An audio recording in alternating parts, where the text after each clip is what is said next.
Hey everybody, how's it going everyone? Ladies and gentlemen, how is everyone in chat doing tonight? Ladies, gentlemen, non-binary, anything you want, I don't care, whatever you call yourself. Hey, whoa, round two of applause? Ooh, wow, thank you so much. That's a hat, I don't need that anymore.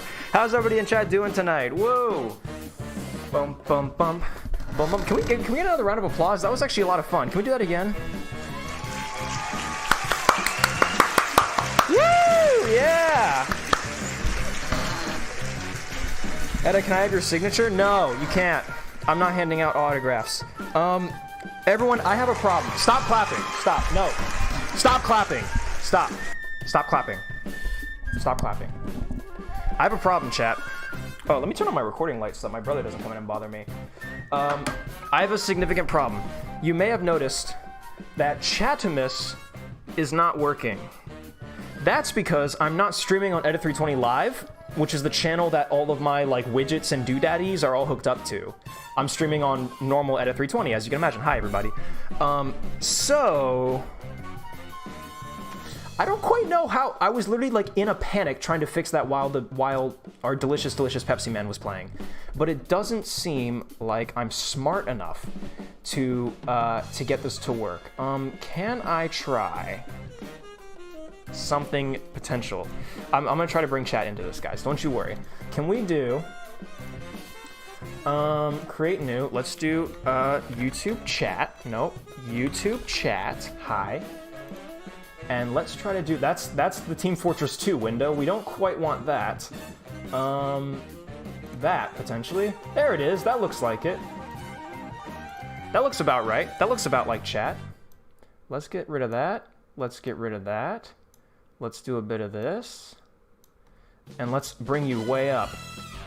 Whoa, TF2! I forgot that having the TF2 soundtrack would probably do that to us. Let's bring you guys a little bit bigger, shall we? I want chat to be involved in this, you know? There we go. There you are. Hi, chat! Alright, so Stream Elements is unfortunately not working because I am not streaming from Edit320 Live, which is where this is usually done. So this is not quite as professional as I would have liked it to be. I like having sort of like the semi-transparent thing. Also, the font is nice that I've picked for it. But we can't have everything in this world. Edit, I require that signature and I'll get it one way from another? No. What happened to the pop filter? What do you mean? What are you talking about? There's nothing wrong with my pop filter. There's something wrong with you, though, and I think you need to get yourself checked out.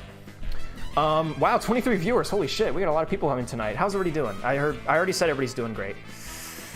Today is the 2022 Year in Review live stream. So for those of you who are new to the channel, which is, let's see, I've got 25 viewers, so probably 24 of you are brand new and have probably never tuned into an Edit320 live stream before. In case you haven't, hi, this is how streams usually go. They're usually about as scuffed as this.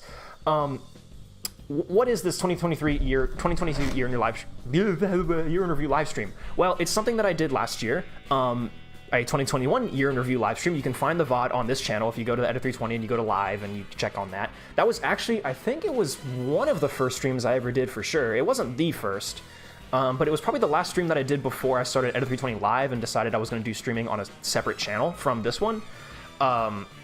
Which is how it's going to go. So for those of you, 26 people, there's a lot of people here. If you want to continue to watch Edit320 live streams, please subscribe to Edit320 Live, because that is where I do this. This is very much just for the year in review live stream. We have totally run out of music. Hold on, I can get the library back up. I had it pulled up like 2 seconds ago. You guys want to listen to Pepsi Man again? No, I'm just kidding. We're not going to listen to Pepsi Man again. So it's oh, hold on. No, that's not a good song. How about this one? Yeah, this is a good one. This is a good song. So basically, it's the same. I did this last year, which is basically just we look through the channel, what we did last year, or what has been done over the past year on this channel. The videos I've made give some behind the scenes, just talk about why did I make that video, why did I make it the way that I did, little doodads and dipdacks that I can't talk about in the comment section of these videos, and just in general do a bit of a Q&A and all that fun stuff. Basically just talk about, hey, like, Here's what I've been doing the last year. But not only that, I have prepared a presentation for you guys. So this is there is more to this. It's not just me. I'm not used to chat going by so fast. I'm so sorry that I'm missing some messages. Yeah, Pepsi Man. Oh, it seems like people actually want Pepsi Man. Turn on DJ Stalin's music. No, I'm not putting DJ Stalin's music. What are you little baby boy, you little gremlin? We got gremlins in chat tonight, don't we? We got little gremlins in chat. That's so cute. I'm so happy for you guys. What is some nice music that we can do? All right, so we can do. All right. Everyone, I've prepared a slideshow. Let's full screen that and full screen this. Let's go to this. Yeah.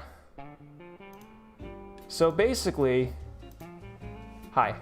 Oh, chat is not here. Oh yeah, so I have to keep. Oh no.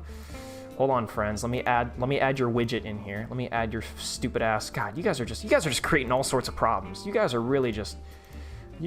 just really grinding my gears, you know? I can't believe this. I cannot believe this. What you guys make me do. What you guys force me to do. Look how big I have to make you too, chat. Oh my god, you guys are the worst. Oh, look at this. To fit some of your chat messages. Ugh. Ew. Yucky. You guys are the worst.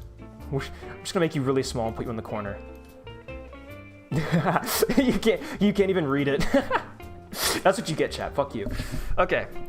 You know us troublemakers. Yeah, Big Kahuna. Y'all are troublemakers. Y'all are dubious little creatures who are up to mischief. This is no good. So, you made us all big? No. Okay, friends. 2022 year in review. So, for starters, who am I? Right? This is a question that some of you may be asking. You've seen the videos, but do you really know me at a 320? I'm sure you are wondering. I like tanks. Okay, I think we need to get that out of the way right off the bat, okay? We've got some tanks here. I've got this little guy right here. This is one of my favorites. It's an M3 Lee. Nothing wrong with any of that. This is Panzer, you know, some kind, just to show you guys my credibility, you know, in case you're doubting my knowledge of tanks. There's a good little Panzer that I have, probably like a Panzer 1 and Panzer 2, late war variant of a Panzer 2, most likely. And we have a little M3 Lee here, just as, oh! I did not mean to do that, chat. I meant to grab you. Another M3 Lee. We like the Lee around here, chat. The Lee is really nice. World War II, yes, it's a World War II Panzer tank. So I like tanks, all right? That is the crux. If you're gonna define Edit 320 in like one quick phrase, I am very simply just a dude who really fucking likes tanks. Like, I like tanks, like, a lot. Okay, we have some more Lees here for you, just in case. I know you guys like the M3 Lees, so we got a couple more Lees. I like tanks, like, a lot. So I make videos about them. That's quite literally all this is. That's literally as far as this goes. In case you're wondering, like, oh, like, is he like a documentary YouTuber? Is he like, does he play a lot of games? Is he like some kind of like what do you know? Who is this mysterious man who makes all these videos? What is he all about? Guys, I quite literally just really fucking like tanks, and I make videos about them. That's quite simply the deepest that this goes. Talk about the videos. No, that was your cue to switch the channel. Oh, okay. So now we're gonna talk about the videos. So basically, I've been making a lot of different videos throughout my time on YouTube. Let's go into here, and let's go into my YouTube. I've got a lot of Top Gear stuff on my feed. Don't worry about that, guys. Welcome. Hi. Oh, hey, I'm live right now. Oh shit. What's he doing? Ooh. Whoa. This guy's got a cool stream going. This is cool. I like this. Wow. How is he doing that? That's a bad bit. I'm not going to do that. That's really bad. 34 people watching. That's cool. Okay, so this is the channel. Wow, this was actually perfect timing. The Metal Gear Solid music ended right when we did that. That's fantastic. So this is the channel. So this is Edit 320. I started this channel, 2 years ago at this point. I think I've been doing YouTube for just about 2 years. Let's see here. Joined January 16th, 2021. So coming up on 2 years actually, in I guess 7 days or so. And my description says it all, right? Welcome, I'm just a guy who really likes tanks. So most of my content relates to them. This here, however, this channel is really for whatever solo content I want to make. Don't be surprised if other stuff pops up here. This is, oh, sorry, I've got a really poggers monitor, so you guys can't really read that. I'm sorry. This is an addendum that doesn't really apply anymore. I'm going to be straight up with you guys. This is a tank focused channel. That's what this YouTube channel is all about. I make tank stuff. I do tank stuff and I like tanks. The reason I have that is because I didn't always do tank stuff on YouTube. I brought this up in the 2021 year in review live stream, and I'm going to bring it up in the 2022 year in review live stream as well. I didn't start on Edit 320, funny enough. I wonder if I can, just to make things like better for you guys, if I unfull screen and then bring this over to here and then full screen it again. Yeah, so then I can grab this and then make it bigger, and then now you guys can sort of see it a little bit better. The aspect ratio is going to be a bit off, but at least hopefully that'll be better. Let me know what you guys think about that. But now I've also totally now I've completely biffed my music here. There we go. Hi. Okay, chat. Hi. Let me know how you guys think about that. Nomad Prod is better? That's not true. That's not true at all. I apologize, but I don't like tanks. Can we get that guy banned in chat? So anyway, so I've got a couple different channels. So firstly, as you'll notice over there, we have Edit 320 Live. This is a channel, in case you don't know, it exists. This is the Getting Sidetracked podcast, currently on hold, but it's real. For those of you who, again, want to get to know a little bit more about me. That's what the live stream is about. That's what Edit 320 Live is about. That's what the podcast is about. I make tank videos. I love tanks, and I'm a tank YouTuber, definitely, 100%. If you just want to watch me for just the pure knowledge, the pure spit and facts that I do on tanks, that's great. Go for it. I love you. However, if you think I'm a bit of a funny guy, if you think I'm kind of cool and kind of chill, you can get to know me a little bit better by watching the streams where I do a bit more stuff like this, or by listening to the podcast. I actually genuinely like this podcast. I've also had people in the Discord back before it blew up, before like 99% of you existed on this channel, in this community. We pumped stuff out, man, and we made a lot of stuff. And a lot of people in the Discord have said they really enjoyed the podcast. I also really like it. I genuinely think it's a good podcast. Me, Nomad Prod, and Big Fish 821, the three of us, were the Three Musketeers. And it's been awesome. So this podcast is a lot of fun. If you guys are interested in exploring the Edit 320 universe, the lore of Edit 320, that is also within there. However, we don't really want to, I guess, Nomad, why do you not have our other channels linked on the fucking Getting Sidetracked podcast? I know you're watching this right now, you stupid bitch, but that's besides the point. This is where it all started. Spaced out. So every YouTuber who may or may not see success in this world, every single YouTuber has had like this is the YouTube that I did before I started doing YouTube, and this is mine. This is basically, why is this not as big as it could be? There we go. This was mine. So this was quite simply, it was supposed to be a podcast, but then it didn't really work out. This is where I started YouTube. Joined May 18th, 2020. Actually, that's my brother's birthday, actually. That's awesome. That's a funny little fact. This was a YouTube channel that I ran with me and three of my other buddies, Cole, Thomas, and Ivan. Shout out. I actually just came back from a bit of shooting with them today, so we went skeet shooting today. So I'm still friends with these guys. But the three of us, it's the typical scenario, right? The four of us, we were like, man, like we're all so funny and we're such a good little group. Like, we should start a YouTube channel. Like that would be so fun if we tried that. Like, wouldn't that be so fun? And so I was the only one who grew the balls, and I was like, why don't we make a YouTube channel? And so it started as a Stellaris gameplay, because at the time we were all really, really into Stellaris. Great game, by the way. Love Stellaris. Haven't played it in forever, though, but that's how this all started. And the idea was we make videos of us playing Stellaris. But the idea was that it was going to be a podcast, but with Stellaris gameplay in the background, and then, like, needless to say, it didn't really end up working out, because... we just ended up playing Stellaris and then not doing any sort of podcasting, and it just became like a Stellaris gameplay channel. If you are interested, all of this is still here. All of this is, I'm personally not a big fan of like deleting my history and stuff. So pretty much every video I've ever made on YouTube is, if it's available for you to watch, then it's going to be there forever. I don't plan on taking any of this stuff down. So if you want to learn a little bit more about my beginnings on YouTube, here is this video, this channel. But where it branched off, you might notice right here, a perfectly normal War Thunder video. So this is a video about me and my buddy arguing what color a certain tank was for a very, very long time. And it was War Thunder. And this was about tanks. So I looked at this and I was like, hang on a minute. Making videos about tanks is a lot of fun. And I was really starting to get into tanks at this time. So then I made Becoming an Ace Tanker in Foxhole, and this was a great video about Foxhole.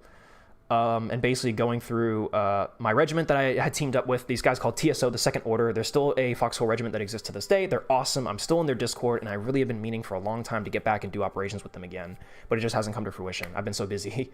But yeah, this is old Foxhole, and this is a video that I made about Foxhole because I love Foxhole. And again, this was tank related. This was us being like a tank crew in Foxhole. And I loved it. I really enjoyed it. So Thomas and Cole go off to college, and then it's just kind of me and Ivan. And Ivan's sort of doing his own school stuff as well.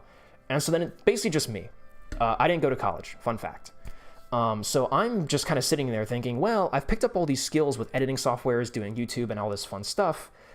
You know, what, I didn't want to just drop this, you know, but I didn't want to keep it going because it was supposed to be like a community. It was supposed to be like a channel of like all four of us. And so if I couldn't have all four of us, then I was like, what's the point? So I kind of let this go, and I started Edit 320. And I decided I wanted to go like full in on tanks. Like this was going to be a tank YouTube channel. His history is full of Rule 34 images of tanks. That is incredibly true. That's literally all. If I can't open another Google tab because it'll all be horrific stuff. So that's basically how it all started. That's basically how it started, how it's going. Let's open up. What tab am I going to use here? I'm going to put the music back up again. Let's see how we're doing. We're doing good. Things are going. The stream has not died yet, thank God. So now that leads us basically to today. So I made a lot of different videos, like a lot. Actually, a good couple. You can actually scroll down pretty easily and find my very first video, which was a War Thunder montage, way back in, this must have been early 2021, I think. I used to make a lot of War Thunder documentary or War Thunder montages because I was, again, you know, when you're starting out on YouTube and you don't really know what else to make, you just make shit. And so I made this video, taking a gamble, and it is the first video ever on my channel, and it is a War Thunder montage. I made another War Thunder montage in Evolution, another War Thunder montage, Jimmy Be Good. Yes, I know the song is called Johnny Be Good, but it's a joke. Watch the fucking video. I made some really shitty, like 16, 30-second shit posts. I tried some gameplay stuff, and I made my couple of first tank, what I would call tank documentary videos. It's actually crazy to look back and see that how early on in my career Slightly Confusing Guide to the Sherman was. This was a really, really big video for me, and at the time I made it, I knew it was going to be my magnum opus. Like, even as I was making it, I was like, this is going to be the video. Honestly, I thought this would be my, the Sherman video would be my Tank Enthusiast reacts to Battlefield 5. Like, I thought this was going to be the big one for me. If you haven't seen this video, it's great. It's also one of the few videos I think that still really holds up. And it's one of the few videos that I think like genuinely contributes to tank history. I think this is actually still to this day a really good guide. If you don't know fuck all about the Sherman and you're looking for like a really nice starting point, I actually think this video does its job. I think this video actually is a really good starting point for getting knowledge on the Sherman if you don't know anything about it. So, and considering how early on in my career it was, I'm very surprised and very proud of how well it's aged, actually. I love this video. I still consider this to be one of my best videos. And then came Slightly Confusing Guide to the Sturmgeschütz, which was at the very end of 2020. At the very end of, look at this, man. I used to be making videos at like 4K. Did you see that? Hold on. Look at that. Oh wait, that's normal speed. Hold on. Look at this. It's got, oh, you guys can't see that. It's got 4K options on it. I don't know how or why I did, but I supposedly exported this video at 4K, which is crazy because I definitely didn't record it at 4K. But you can watch it in 4K. I don't think it matters much. This is me experimenting with a lot of different stuff. Oh no, I didn't want to skip that. No, this is Chieftain's Armored Development. Great video, by the way. You should watch it. This is my second Tank Enthusiast, Slightly Confusing Guide video. Also very proud of this video. I don't know, it kind of falls flat for me. I like it, but it doesn't quite, it's good and it's useful, but like, who the fuck really wants a guide about the Sturmgeschütz? Like, who the fuck cares? Like, I don't know. This video to me is a bit, it's in a very weird gray area. I'm not sure. I'm proud of it and it's good, but like, I don't know. I don't find myself coming back to this video very often, even like for reference. Like if I want to look at Stug 3 stuff, I just research it again. I don't go back to this video, even though this video is accurate. You guys can check comments and you can see all the credits, all of my research credits. You guys can see that, you know, I don't pull this shit out of thin air. But yeah, I don't know. This video in particular, I just don't come back to it. What do you guys think about this video? So for me, it's a very good video. I love the Shtug. Wow, thank you guys. Edda, how are you so handsome? I just kind of did it. I took the Squidward route and I slammed my face into a door a million times and it actually worked. Since BF5 vid, it's all going downhill. Yeah, pretty much. Edda, why are you 404 on Discord and 320 on YouTube? So Edda 320 is my actual username. 320 is my birthday, March 20th, and then Edda is a childhood nickname of mine, so I squeezed Edda 320. It's literally been my username since I was like a 5-year-old kid on Xbox 360 playing Halo 3. And so when I started a YouTube channel, and even when you're like an 8-year-old kid or a 10-year-old kid and you're watching PewDiePie and Jacksepticeye and you're like, I want to be my own YouTuber, I imagine making Edda 320. But of course, back in those days, I imagined it being like a PewDiePie clone or like a gameplay channel. You know, it's funny how the world works in that I did end up becoming the Edda 320 YouTuber of my dreams. Well, sort of, but for different reasons, you know, right? For this whole tank thing instead of what I thought I would be a YouTuber for, which is quite funny. But Edda 404, why I'm named that on the Discord is because I've had various technical difficulties on stream of my game crashing, and it's just that joke is Edda 404. The game keeps crashing, lol. And so I made my name Edda 404 on the Discord, and I just haven't bothered to change it back. But I think the last video I made of that year was right around Christmas time, was a slightly confusing guide to the Shtug 3. So this is all regarding 2021. These are all old videos. This is Edda 320 Season 1. And I'm very proud of Edda 320 Season 1, actually. I think Edda 320 Season 1 had a lot of good stuff behind it. A lot of experimentation. I think one of the best things I've been able to keep up with on YouTube as a whole is I do a lot of different stuff. And I'm very happy with that, and I want to keep doing that. This video was definitely my first blow up. This video had 30k views way before anything else I ever made had even like 10k views. I love this video, actually. I think it's very well made. You can see a lot of the Martin Cedo Pants influence here. I very much take inspiration from Martin Cedo Pants. You can also see that in the Inflicting Pain Upon Myself and Sprocket video, which I think is one of my best videos. So this video is quite literally, I was early to the Sprocket train.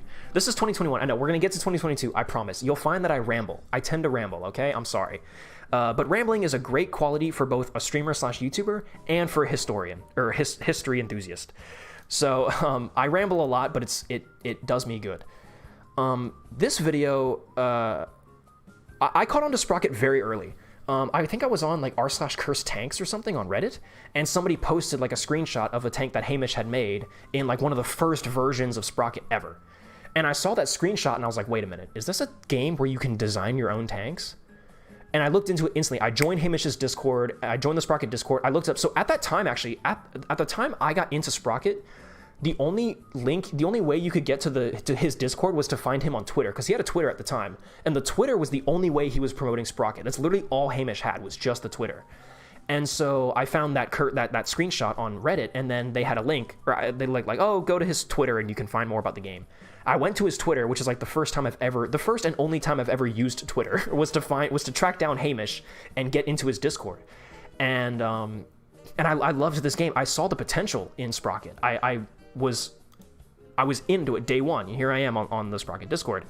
Yeah, back when there were pretty much only like 3 roles in the whole thing: tank experts and like something else. That's a good edit. I like that edit a lot. So this is basically just me talking about the gameplay trailer for Sprocket released, where Hamish actually made a trailer for Sprocket and posted it on Steam, and this was really the first time that people were hearing about Sprocket. And so I made a video. I knew that if I got on the Sprocket train early, I thought I was going to blow up off Sprocket. I thought I was going to piggyback onto Sprocket and potentially become like a Sprocket YouTuber, and like that would be my claim to fame. So I latched onto Sprocket, and I still love this game. I really, really love this game. As far as I remember, I'm pretty sure, I'm like 99% sure, that this video was the 3rd video on YouTube ever about Sprocket. Because at the time I posted this video, the trailer had just come out and nobody knew anything about this game.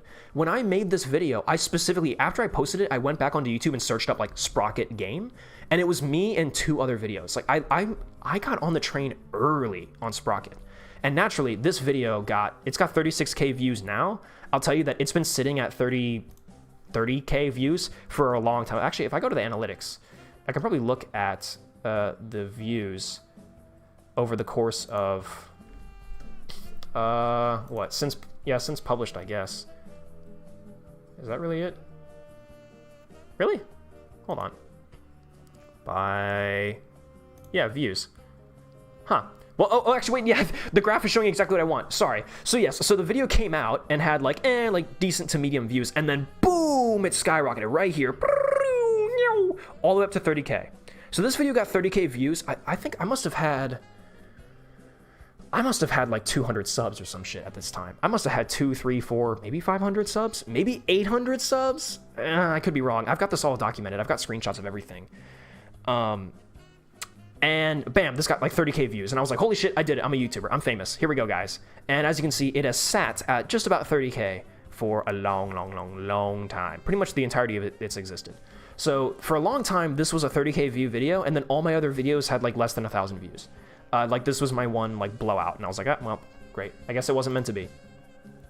So Sprocket. Yeah, I really wanted to do Sprocket from day one. More channel. Go back to here. Here we are. We're back. J-Schlatt music.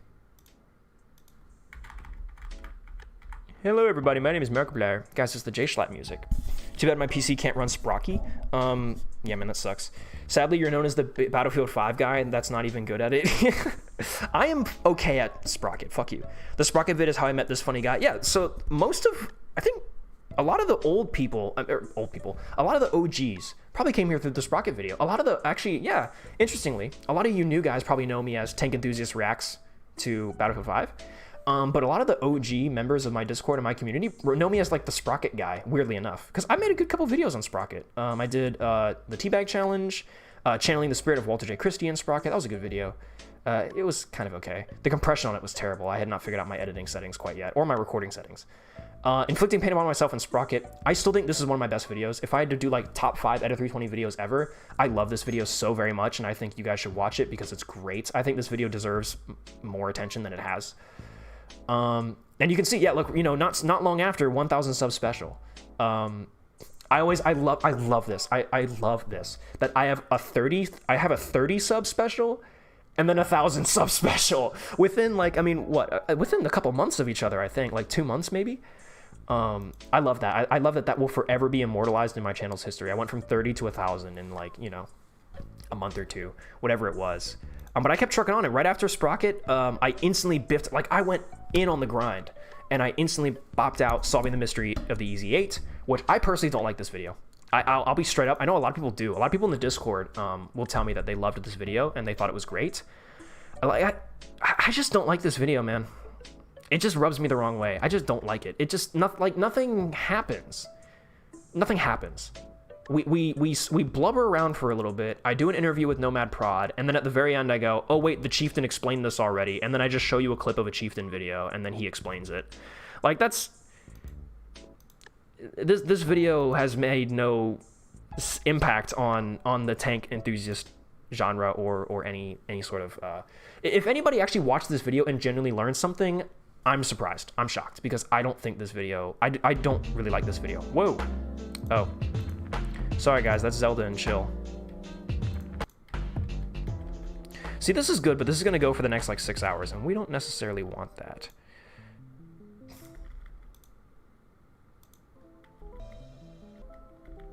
I'm gonna skip to the part where it gets good. Actually, this is fine. It'll kick up in a second. This is a good song. I use this song in also one of my videos. So yeah, so for this era, 2021, I was really just riding that high. Tank tier list. This is my best video. This is Edit 320. This is the magnum. This is my magnum opus, other than Sherman, Guide to a Sherman. If you were to ask me in one, like if you go, Edda, what is one video that you have that like summarizes your entire, like your personality, your humor, your like what you're going for with Edit 320 as a channel? The tank tier list. I love this video so very much. The J-Schlatt influence is obvious. I had just watched the J-Schlatt serial tier list, and so I made this. And I love this video so the humor is on point. This video holds a series of records for me. First of all, it's one of the few videos that came out exactly how I envisioned it. Like, I saw this video in my head, and I was like, all right, like, I imagine this joke here, I imagine that joke there, we're gonna do a cool transition to another joke here, and I just made it. Like, I made it exactly how I saw it in my head. So to have that final product was so cool. To see it be built. Secondly, from conception all the way to this video is a finished product and I posted it on YouTube, was 3 days. This video took 3 days to make. I'm talking, I had the idea, I wrote the script, I recorded it, and I edited it all together in 3 days. I did it over the course of an extended weekend, like a Saturday to Monday. Now, granted, it literally was, I woke up at 10 a.m., I edited the video until like 10 p.m., went to sleep, woke up at 10 a.m., and then kept editing. Like I was on this for those 3 days straight, nonstop. But still, 3 days for a video like this is still something I've never managed to get even close to. And I love this video. Like, the jokes are so fucking funny. I have a script for this. I can maybe show you guys the script that I wrote for this. I just had the jokes. I basically just had like every joke that I wanted all in like bullet points, and everything else was completely not scripted. Everything else was totally just off the cuff. Like, now I gotta find the transition. I gotta put in some soft spots here. Some of these tanks I actually didn't have like a joke planned for, and I had to wing. Like, half of this video was like the scripted jokes. The Japanese tank speed round, this was literally off the cuff. This entire sketch was off the cuff. I did not have the Japanese tank speed round in the script, but I wanted to include some Japanese tanks, so I put them in there. And then literally the second that I looked down and I saw Japanese tanks, in my head, like in a lightning of a second, I registered that all 3 of them were together in a row. So I went, Japanese tank speed round, and I just boom, and I just did all of this is completely off the cuff. I am so proud of this video. I think it's my best. I think this is my best video. I love this video so much. It's funny. I made it. It's good quality. I made it super fast. I'm just upset how little views it has. Honestly, man, this thing is like, this was my banner. This was like my channel, like recommend, like when you go to my channel and there's like one video that auto plays and all that right in front of you. This was it for a long time because I just wanted this video to get views. The streamer reference, dude, Cheeto, the XQC reference. Ah, man, yeah, this is one of my favorite videos. There's a lot of references in this video too. A lot of references. There's a lot. I like to sneak a lot of references to like pop culture and stuff that I like in my videos, and that one is jam-packed. I love, it's my best video probably. Okay, end of 2021, I start copying lessons in meme culture, and I become lessons in tank culture. This is just, I ripped it. I stripped it. I literally straight ripped it from him. I stole his thumbnail. I stole his flow. I stole his entire riz, and there was no shame about it. This is a series that I am not proud exists because it's so blatantly copied and stolen. However, I do actually like a lot of these. I think some of these are pretty good, and I think the points I make in these videos are good. Let's check back in on chat for a second. Perfection, yo, Teabag, what's up, bro? I lost my sanity trying to make time for my perfection swallow me. Oh, you guys talking about Sprocket? I didn't write a script for my work in progress tier list video. I only made some notes and recorded the audio. Yeah, I mean, that's literally, yeah, man, like that's exactly it. Some people have been adding me, I've noticed. When you posted your trip to Canada, I'd actually visited the exact same tank museum a few days before. Oh, damn, that's actually sick. Hey, have you known about Steel Gear Stalingrad? I have not. Gunner Heat PC, I haven't played it, but I know what it is. Etta, is Sprocket worth $20? Yes, definitely. Oh yeah, if you like tanks, definitely. I love Sprocket. It's such a good little tank game. I love Sprocket. Least bad Italian World War II tank. I don't know much about Italy. I don't feel confident to talk about Italy, and also Britain. Like, I'll full disclaimer, guys. Britain is my weak point. I've actually just recently, for the next video that's releasing next Saturday, hopefully, potentially, if I can edit it fast enough, I've recently had to do a lot of reading up on French tanks, and French doctrine in the interwar period, and how tanks like the R-35, the H-35, how all that stuff came to be. And I'm fascinated by what I've learned, and I feel much more confident now to talk about France as a nation in World War II.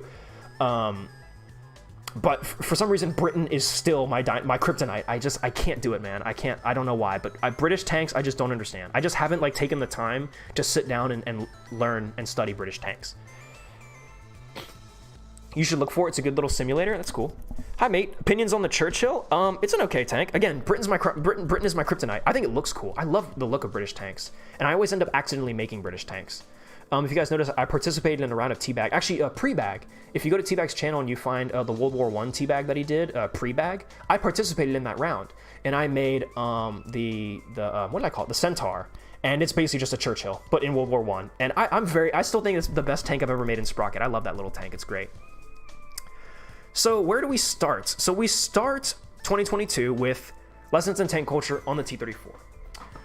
So Lessons in Tank Culture is a series that I had this idea of all these different YouTube channels. They make all these videos about like, here is a tank, here are all of like the physical characteristics, here's how it was built, and like, is it good or not? That's boring, man. I don't give a fuck if it was good or not. It's a tank. Tanks are tanks. I don't care if they're good or not. I don't like to argue about the semantics of what's a good tank, what's a bad. This tank would beat that one in a fight. I don't give a shit, man. Tanks are awesome, and we should all be happy that they exist because they're fascinating. They're just complete. They're fascinating machines, and they're amazing. Internet woke disease. I thought that would catch on, and it really hasn't. Internet woke disease has not caught on. It's not a real thing. So what this video series was supposed to be for was to explain the culture of a tank, why a specific tank holds, like, why does it have the memes that it does that are made about it? Why, like, I think about, okay, a tank. And then I think about, like, what is the stereotype that tank holds on the internet, on Reddit, not to say Reddit is the internet, but you know what I mean. What is the stereotype that a certain tank holds? And why? Why have we come to think that way about it? And is that true or not? And so the T-34, you know, this video was about the meme about the T-34 is it was a nightmare to fight in, and it was manufactured like shit, yada, yada, yada. But then my video is basically saying, like, yes, that's true, but, you know, you have to consider the broader circumstances. The T-34 was a solid effort. It did good. I mean, fuck it. You know, the Russians won. You can't argue that they did win the fucking war with the tanks, so it wasn't, you know, that bad. I think Laserpig's video has given the T-34 a lot of bad press, which... his video is not wrong, but I think he's swung the pendulum the other way. And I think there's a lot of hate out there for the T-34 right now that it deserves, but we should understand that there's more to it than that. But that's besides the point. And then this was basically saying, hey, the T-34, I mean, the final line sums it all. In summary, the T-34 can teach us that there is value in polishing a turd. Yeah, the T-34 sucked, but I mean, it's all they had, and considering the circumstances, they did good with it. Basically that. Lessons in Tank Culture on the Sherman is one of my personal favorites because I think it's one of the most base takes I've ever had, which is basically, here's the thing, guys. I love the Sherman. I love the Sherman so much that I literally, in my free time, for fun, browse the Sherman Minutia homepage to learn the variants of the Sherman. If my Battlefield 5 video gave any of you the impression, I know the Sherman pretty well, and I can pretty accurately and I can quite confidently swim my way through all the different variants that existed of the Sherman, and I love the Sherman. However, it was not the best tank of World War II. It wasn't. No tank was. You can't just say one tank is the best of the whole war. Like, it's stupid. The fact that anybody can come in and be like, I think it's silly. It's silly. It's high school. It's high school argument. It doesn't make any fucking sense. So this video was just my down to earth of like, listen, guys, yeah, the Sherman was great, but it was great for the specific military that it was being used in, and it was great for the specific places that it was being used in, which is to say every military and every place on Earth, basically. Watch the video, right? I explain it. The T-34 was the Sherman was the best tank for America. It would not have been the best tank for Britain. It would not have been the best tank for Russia. It would not have been the best tank for Germany. The Sherman is not just like the universal, it's the best tank that's ever been made during World War II. It's amazing and invincible, and we should all be sucking its dick right now. Like, let's be realistic, guys. It's a fucking hunk of metal, all right? It's got to have downsides to it. So this video was basically saying, like, stop all the circle jerking of the Sherman, because it doesn't deserve it. But it does deserve praise. It deserves a lot of praise, but it doesn't deserve, no tank deserves any circle jerking. It's the same way with the Tiger, same way with the T-34, same way with the Sherman, the big three as I call them, the Tiger, the T-34, and the Sherman. None of them deserve like the circle jerking that they get, and none of them deserve like this mass swarm hatred. It seems like people nowadays are either one side or the other, and they refuse to acknowledge that history in the world is incredibly complex, and you can't just say one tank was good or bad. So this video was basically just like, listen, boys, the Sherman was good, but, you know, stop sucking its dick, dude. Get off your high horse just because, oh, look at me, I like the Sherman. Lessons in Tank Culture on the B1 BIS. Honestly, I forget what my point was with this video. I don't even remember. I love that thumbnail, though. That thumbnail is fucking hilarious. That's a great thumbnail. Look, Pim, the fear has obviously made up his mind. Another shit post. I think this is my last shit post that I ever made, wasn't it? Technically, this is a shit post. Yeah, this was pretty much when I decided, like 20-second shit post memes is not really, not really the moves, you know? If I'm gonna get bigger, then I don't want to be stuck around making 28-second memes. So I abandoned this subject. I abandoned this idea, this category of video pretty quickly. Edda, why the Sherman don't have a TD or SPG variant? Because the US had their own variants of TDs. The US had their own TDs, and they also had their own idea of what a tank destroyer should be doing. And what a tank destroyer should be doing is not what the Sherman was supposed to do. The Germans and all these other people are content with, like, let's just take an existing chassis. Well, actually, we know the Americans did too. The M10 is built on the chassis of the M4A2. The M10 is literally the 76mm variant of the Sherman before the 76mm variant of the Sherman. And even then, the M10 was a stopgap vehicle. They wanted the M18. If America had their way, the Sherman and the M18 would have been like the only two tanks in service. Well, the Stuart as well. I don't want to make any like super massive claims here because people are going to get mad at me. But yeah, no. America didn't. The Sherman would not have. I don't think the Sherman would have been a good TD platform, to be honest. I'm not gonna lie. A lot of people like. Yeah, not a lot of people like Nuance. Yeah, I know. Bob Simple's the best tank. Shut the fuck up. God, fuck you. I'm sorry, man, but god damn it, I hate the Bob Simple memes. They're so overplayed. Like, I mentioned it in the tank tier list. I don't like those memes anymore, man. They're fucking everywhere, and they're so overplayed. What happened? This was a video that I made because I didn't upload for a month, and I felt bad. Because you have to think, like, this is, you know, I had blown up somewhat recently. I think I had kind of sort of hit 1K subs decently recently. Yeah, like this was like 3 months after I hit 1K subs. So I felt bad. I was like, guys, I need to, like, I'm so sorry I haven't uploaded yet. Like, I'm trying to keep up with it. And so I made this video, but it's not like, it doesn't mean anything because it was like a month late. Like, oh no, you haven't uploaded in a single month. Like, cry about it. Not true. I would remove it because it's pointless. But again, I'm not a fan of deleting my history. I like even the flubs. I think, I don't know, they deserve to be there. This video I also thought was going to be an algorithm hitter because these are the kind of videos that, like, you just see in your feed and you're just like, what the fuck? Like, why is this a video? And then you click on it and you're like, okay, I guess I learned something new today. And this video, this was going around. I guess my mistake with this video was assuming that this video in of itself was going viral because I was seeing this in my feed like all the time, everywhere. So I was like, oh, this must be like a funny viral video. And so I was like, let me get in on this hype because I have a Lee Enfield and I can actually test it. And so I thought I could get in on the hype by, I thought it would be an algorithm hitter. I thought people would be like, wow, this guy actually tried to do the Enfield reload in real life. But yeah, needless to say, it did not work out. I didn't even have the bolt open in that shot.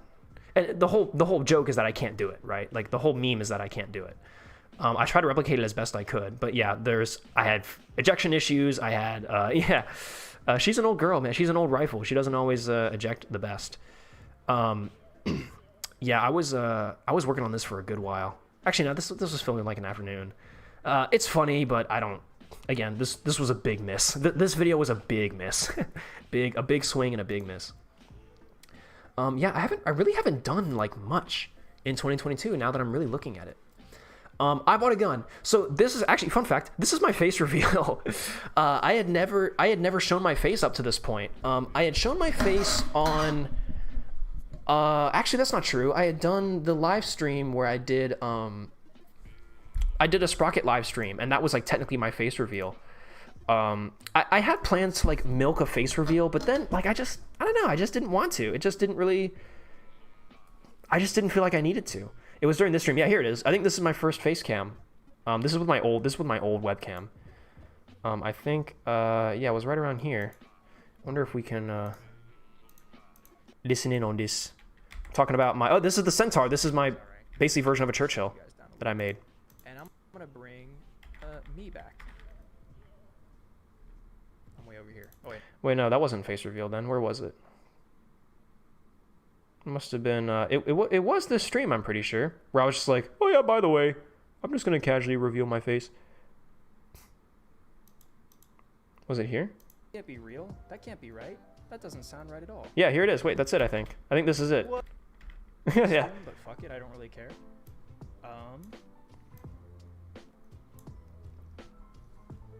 Yeah. It's me! It's me! Face reveal. Whoa! Wow, look how much I've aged. Wait a minute. I haven't aged at all. Hold on a second. This can't be real. That can't be right. I'm new here. I've only watched a Doesn't sound right couple. at all. Hold on. Sorry, I'm trying to reach chat. The pre-back stream, yeah, man.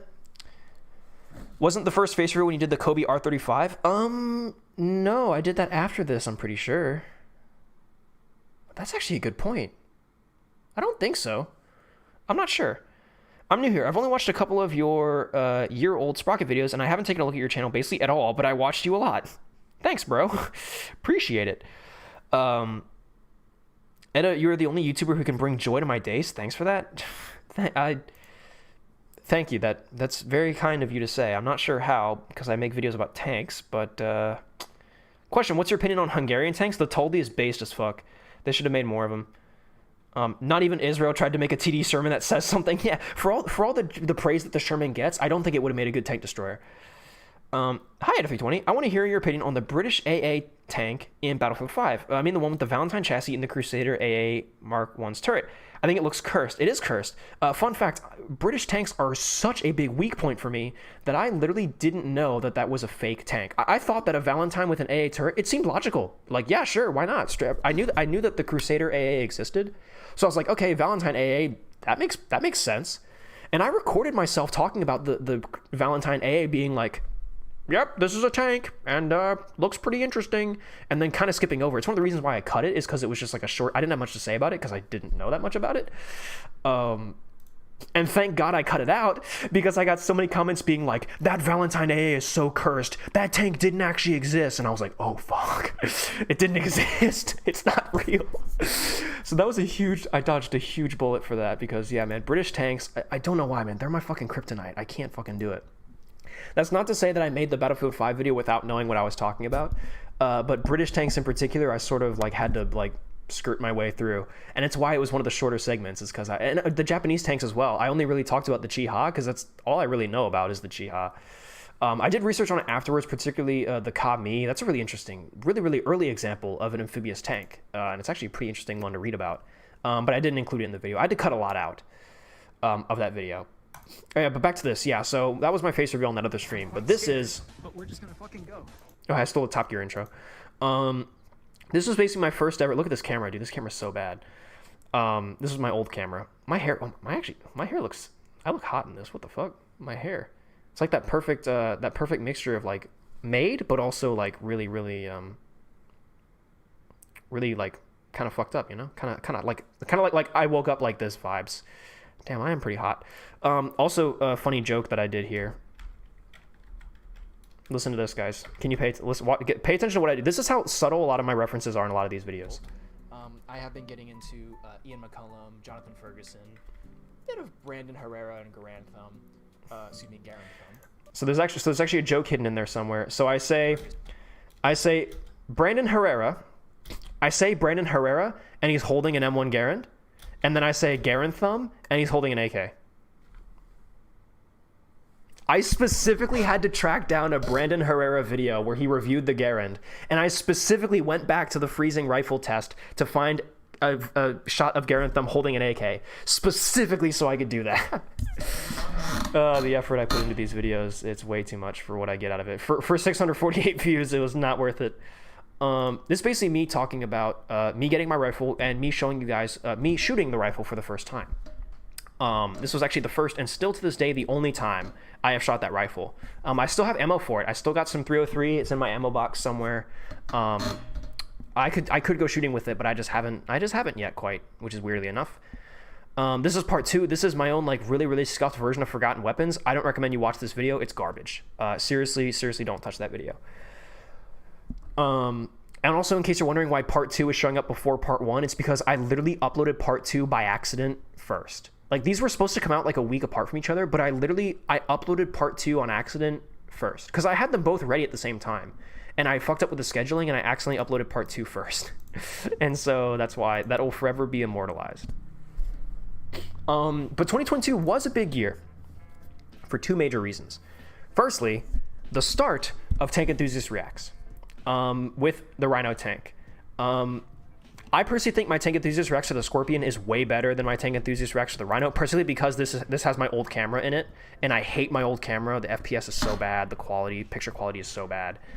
And also, like, I'm also quite rusty on modern tanks, so like I did the best I could here, but a lot of people have been able to point out in the comments like a couple of things that I get wrong, which is for like, you know, you're always gonna get stuff wrong. Like that doesn't bother me. You know what does piss me off about this video though is all the new people that have been getting it, which by the way, first of all, 30K views, that's insane. That's really fucking crazy that this video has 30K. Like that's incredible. It's seen a new spike. It's seen a very recent increase in videos because of all of you new people. Thank you for being here. And giving all of my other videos more views. But this video, let me say something right now. I need to make a point right now. I need to make a massive fucking point. And you all are going to hate me, and I don't care. I literally don't care, because you are wrong, and I know you're wrong. Where is it? I could find... I mean, I'm probably going to have to scroll, like, way down, because there are people, like, hating on me, bro. Or not hating on me, but where is it? Here it is, bro. All right, listen, bro. This right here. I'm going to zoom in, right, so that you guys can see this. The Rhino tank is 1,000,000% based off the TTD from South Africa. They look extremely alike. I cannot tell you guys, if I opened YouTube Studio and showed you right now, I got this comment on this Tank Enthusiast React video a bajillion times. So many people, fucking nerd emojis in chat going, actually, you say that this tank looks like the Leopard 2A4, but it was actually based off the TTD from South Africa. I'm gonna pause the music real quick. No, it fucking wasn't. It literally doesn't look anything like it. It doesn't look anything like it, dude. I don't understand. People, they saw this shit on fucking Reddit, right? Because it went viral a while ago. It went viral in like 2017, 2015, whatever it was. Like, guys, I finally found what tank the Rhino is based off of. It's based off this, that's not how you spell, I got the V and the A mixed up. Guys, I found the tank that the Rhino's based off of. It's based off of the South African TTD. Look at this rare and weird and obscure tank that I found that looks like the tank from GTA 5, guys. I found out what tank this is based on. Isn't this so cool? Look at me, guys. Suck my fucking penis and cock and balls. And everyone bought into it and they ate it up wholeheartedly. This looks nothing like it. It doesn't look anything like it. I'm sorry, it doesn't. They're not even the same tank. They look nothing alike. Look at this shit. Oh, I moved into a different window. Hold on, sorry. This is why Opera GX is also the worst browser in the world. If you guys have like YouTuber friends who are sponsored by Opera GX, don't buy into it. Opera GX is a shit browser. Look at this. Where do you see the resemblance, bro? Are you kidding me? What are you talking about? What are you talking about? What are you smoking? Look at this. Open image in new tab. Like literally, like we're gonna fucking dissect this thing, dude. This.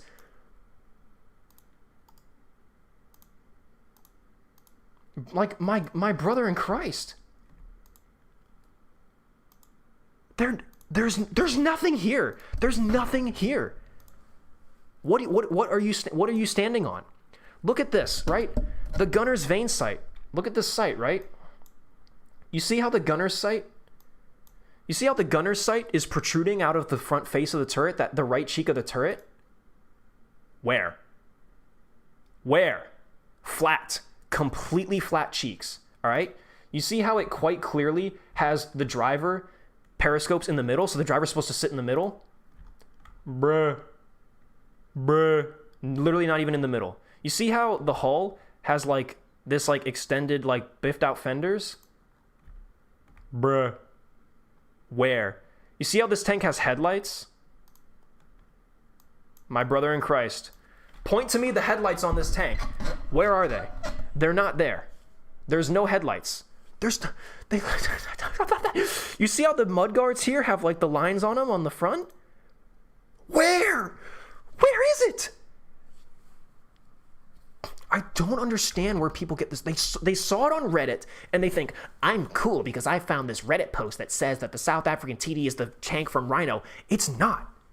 They're not even remotely similar. Now, let's perform an experiment. Let's have a little bit of a thought experiment, shall we? Oh, this is interesting, huh? This is interesting. This is quite interesting.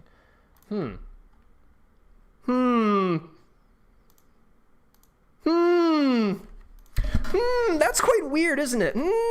That's a little bit, huh?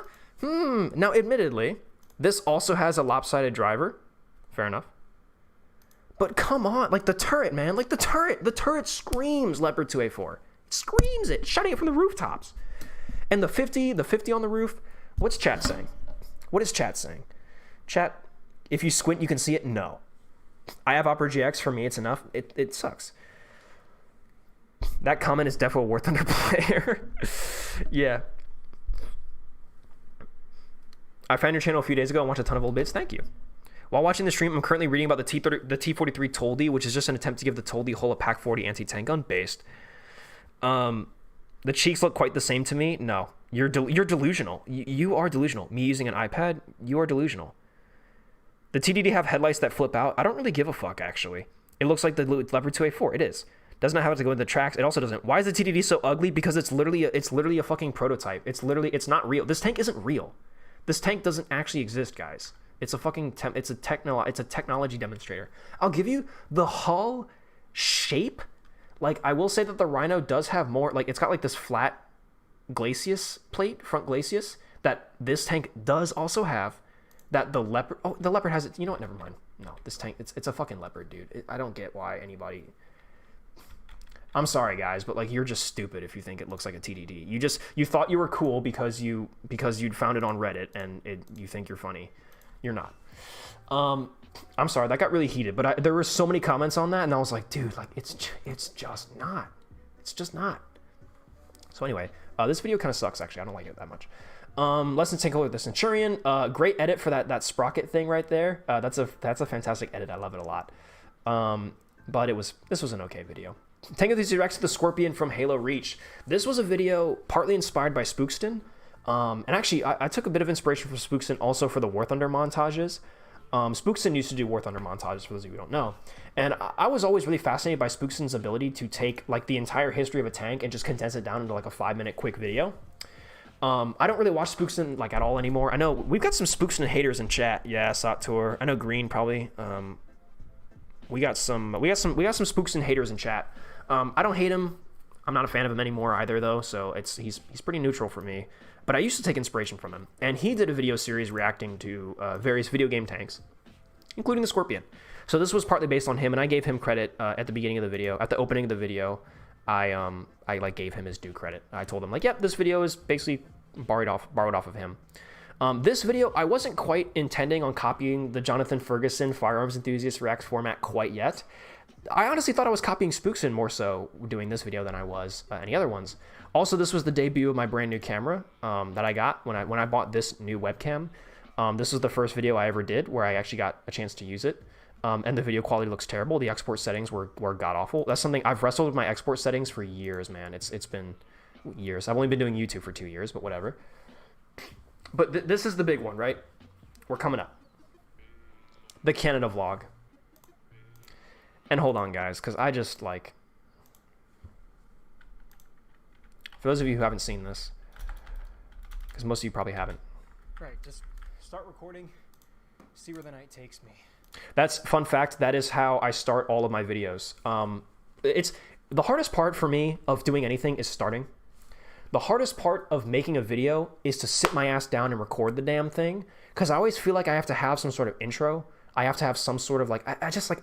I always feel like I never feel ready to make a video. I never feel ready. And so I can show right now, I could go into all my raw footage, and every single time I hit the record button, in order to force anything out of my mouth, no matter what it is, because once I get talking, I'll ramble my way into the video at some point. But to get myself talking, I will just hit the record button and Right, just start recording. See where the night takes me. Start recording and see where the night takes me. Every single piece of raw footage, every single video I've ever filmed since the beginning of Edit 320, if you grab the raw footage, that's how I start it. Hello, every single time. A little bit frantic and a little. It's just a personal trick. It just works for me. I actually talked to a camera going to Canada this upcoming Saturday. It is currently Tuesday, so in 4 days, my math is correct, I leave for Canada. All right, this is it. Today is the day. It's Friday, which means that today is the day I leave for Canada. I'm gonna shut my door so my brother doesn't come in and think I'm literally deranged. This whole thing is gonna be one huge experiment, one huge adventure, and I hope that I'll be able to bring all you guys along with me. Next time I turn this camera on, I'll probably be in the car, ready to go to Canada. Holy shit. All right.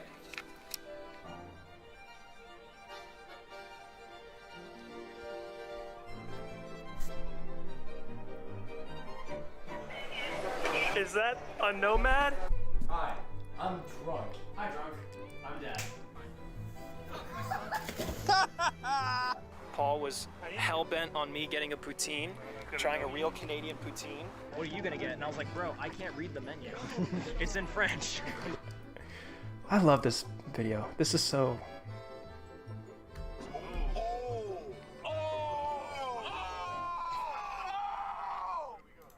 This trailer was so well put together. That is cursed, though. No, what do you mean that's cursed? It's a centurion! It's a centurion! What do you mean it's cursed? It's a centurion! The music, the editing, the timing, the footage that I used. Welcome to Tilted Tower. 50,000 people used to live here. We're right on Now time it's to a go ghost to town. town. Right on time Full for of your goats. It's full of goats. Honestly, like, Shout out, 320 Discord. shout out Smitty from Hat Films. I stole that joke from him.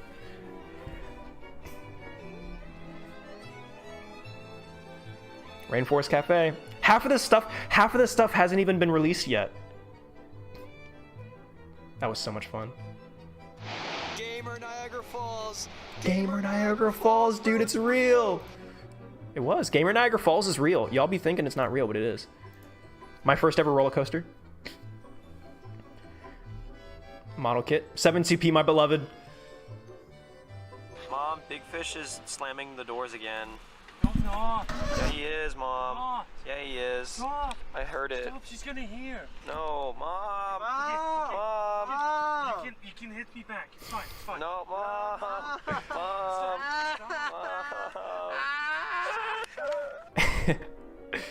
Oh, this was a really cool, yeah, this gun part of the museum. Seeing a ram, dude, in real life.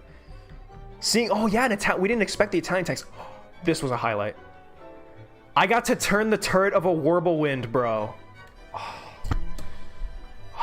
Grizzly Firefly in real life.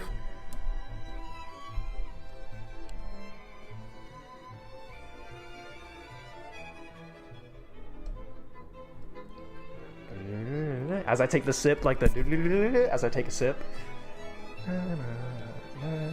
Thumbnail material. That's so good.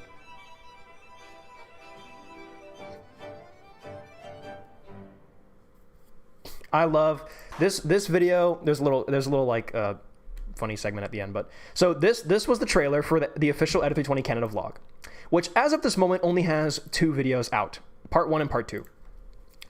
Purely due to my own pure laziness. Quite frankly, that's literally the only reason why it's not out yet. Part 1 is out, part 2 is out. You guys can watch it.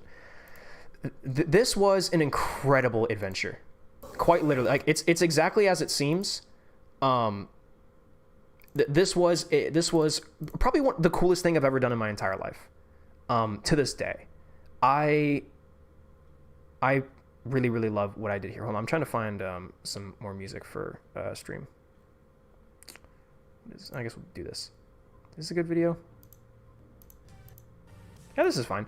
Okay, so the Canada vlog. So all of you who are new to the channel, hi, who don't know any about Edit 320 lore, step 1, Nomad, Big Fish are 2 people you need to know. They are the 2 people that I host the Getting Sidetracked podcast alongside. They are, for all intents and purposes, my YouTube partners in crime. I hold both of them very near and dear to my heart. They are very good friends of mine, and I really enjoy playing games with them, recording stuff with them. They're a blast to be around, and they're a blast to hang out with. Well, problem is, they live in Canada. They're both French-Canadian. They both live near and around Montreal, as far as I'm concerned, or as far as I know. I live in America, so can't really just go over and visit them all the time. So I met Nomad Prod. I actually met Nomad through through one of my own videos, slightly confusing, or no, sorry, solving the mystery of the Easy 8. This video. Oh no, sorry, this is the Stug. I keep getting the thumbnails confused. Here it is. Solving the mystery of the Easy 8. So this video, interview with Nomad. So in my search to find the mystery of the Easy 8, Nomad Prod was a gentleman who showed up in the comments of my slightly confusing guide to the Sherman video. This is the first time Nomad ever, like, this is the first of anything Nomad I ever saw. He just randomly put a video in my comments. I looked at his channel. I saw that he had made the Sherman variants, the Sherman variants set to Mr. Blue Sky. Good night, Sot. Love you. And I was like, oh shit, which had like 1 million views, right? So I was like, oh shit, this guy's a real like YouTuber. So as the story of the video goes, I reached out to him and asked if he would help me make a video. And he said yes. And this is quite literally the first time Nomad Prod and I ever spoke to each other. To attend. Hello. Hey, how we doing? Hey, I'm doing good, my friend. How about you? Doing good. Just came back from a 5-hour road trip. Oh my. Yeah, I went fishing with my girlfriend and shit. Oh, nice. For those of you... That's it. Those are the first words Nomad Prod and I ever spoke to each other. Literally, the story that is told in this video is genuinely how we met. And through him, I met Big Fish. And then we all started hanging out more, playing War Thunder and stuff. And eventually we started the Getting Sidetracked podcast. And we became friends. We became a little trio. And then, of course, being in Montreal, they always talked to me. I think in like, summer of 2021 or something, we kind of jokingly, they were like, Edda, you should come to Canada. And I was like, oh, haha, that's funny. I'm like 19 years old at this point. I don't know shit about going to another country. Haha, that's funny. And then come the beginning of 2022, Nomad comes back and he's like, let's actually do it. Like, you should come to Canada. Like, we could actually probably like organize something. And so I was like, yeah, sure, why not? And so I went to Canada with Nomad, and me, Nomad, and Big Fish, we all toured a bunch of different tank museums. That was like the theory of the trip, right? Was that I was gonna land in Montreal, and we were gonna go. There were 3 big tank museums that we were gonna hit along our journey. But then in between that stuff, we would see other things in Canada. We'd go to other places and we'd do other things. Wait, how old are you? I'm 20 years old. For those of you who don't know. Born in year of our Lord 2002. I did not exist when 9/11 happened. Fun fact. I always get teabagged with that. Didn't go to college. 20 years old. Not old enough to drink.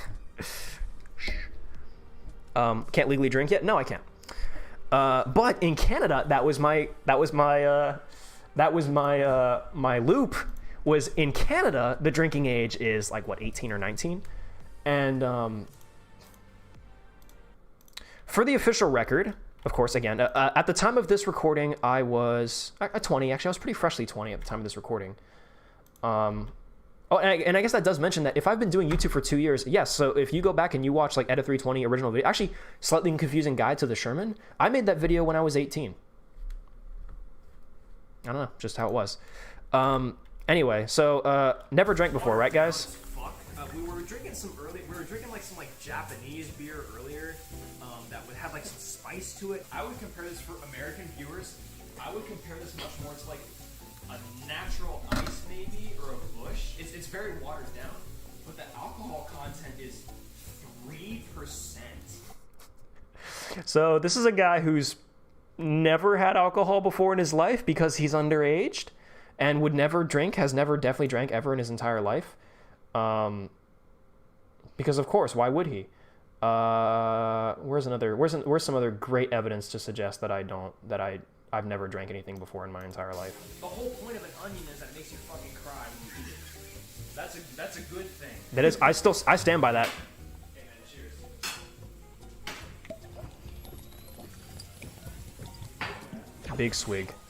Big swig. So anyway, so I've never had alcohol before, so I'm curious how it tastes, actually. I've heard that alcohol tastes very good, so I'm actually very curious. As someone who's underage to drink, I wouldn't have no idea. But anyway, only one year younger than you, and you look like 25/30 with the beard. It's the 30. It's the beard, man. Like genuinely, if I shave my beard, I would look. There's a picture of like 14-year-old Etta somewhere on the Discord. Green, you could probably dig it up. I posted somewhere on the Discord a picture of me when I was like 13 or 14, very baby-faced. And yeah, man, basically when I graduated high school, I started growing out facial hair. But then right before I got my first job out of high school, I had to be professional, so I shaved it all because I wanted to grow facial hair always. But like right when it started coming in, it looked all stubbly and bad, so I shaved it all for the interview. And then once I got the job, I let it grow out, and I haven't shaved since. I've gone 2 years now with this facial hair. But yeah, man, people were always very surprised at my job when I told them I was 18. But by the time I got hired at my job, right out of high school, I had been 18 for less than 6 months. I turned 18 in March, and I got hired right out of high school doing IT work for a hospital in like June or July, I think. So to say I got a head start is accurate. Anyway, so Canada Vlog. Oh, I had a duplicate tab of Canada Vlog. Yeah, so this was a really, really fun adventure. This was probably the coolest thing I've ever done in my entire life.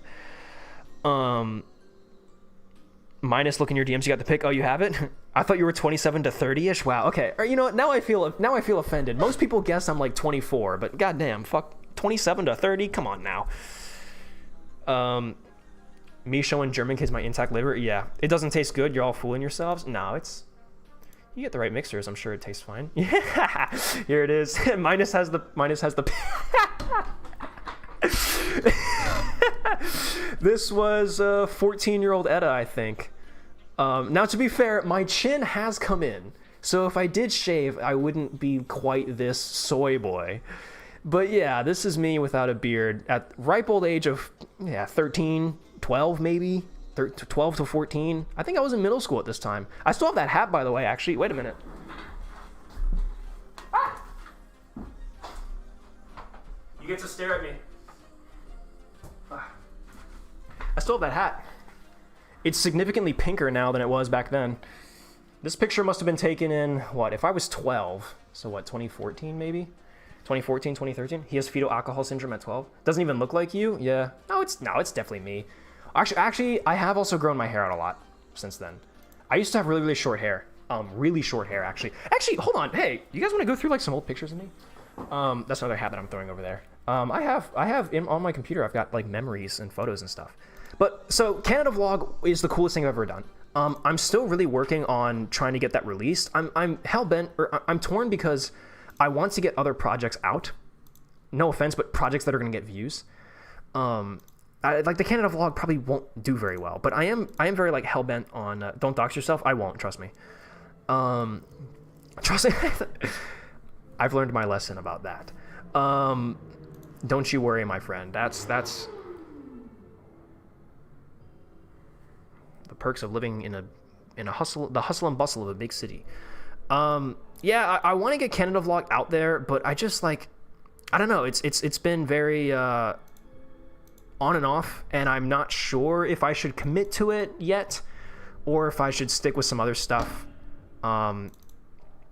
Yeah, I'm just not quite sure exactly if I'm gonna finish it. Hold on, what's that? That is me at my old job, but that's got my name on it, so I should not probably do that. This is me right when I started growing out my hair. Oh no, not that picture. That's a cursed image of me. That is a very cursed image. This was me. Yeah, this is not too bad. This is me right when I started at my new job at the time. This doesn't have my badges like right there, but you can't read it. This is me. This must have been. I was probably 18 in this photo. I had shorter hair, although actually it looks better up here. My beard is just starting to grow in, as you can see. This is right after I got hired, and so I actually decided to like, I'm gonna start growing the beard out, and I grew it out. Yeah, this is 18-year-old Etta, probably, maybe about to be 19. No, this would have been like December or November. This would have been like November of 20 something. Dear God, thanks. The only VR game you need. This is a great video. I enjoyed this video. This video was a lot of fun to record. This game is generally so much fun if you get in with like some good friends. Still one of the coolest VR games I've ever played, next to like the Walking Dead VR game. That game is awesome. But yeah, I loved this game. I loved this video, and I'm glad that this game, or I loved this game, and I'm glad that the video did very well. This video hit like 4K views even when I first published it, which was awesome. That was pretty high for me at the time. I mean, for me at the time, it was, I sat at like 1,500 subs for the longest time. I think pretty much the entirety of 2022. I started 2022 at like 1.3K subs, and then by the end of 2022, I had hit like 1.5K. And so throughout the entirety of 2022, it was basically like 1.3, 1.4, 1.5 thousand subscribers.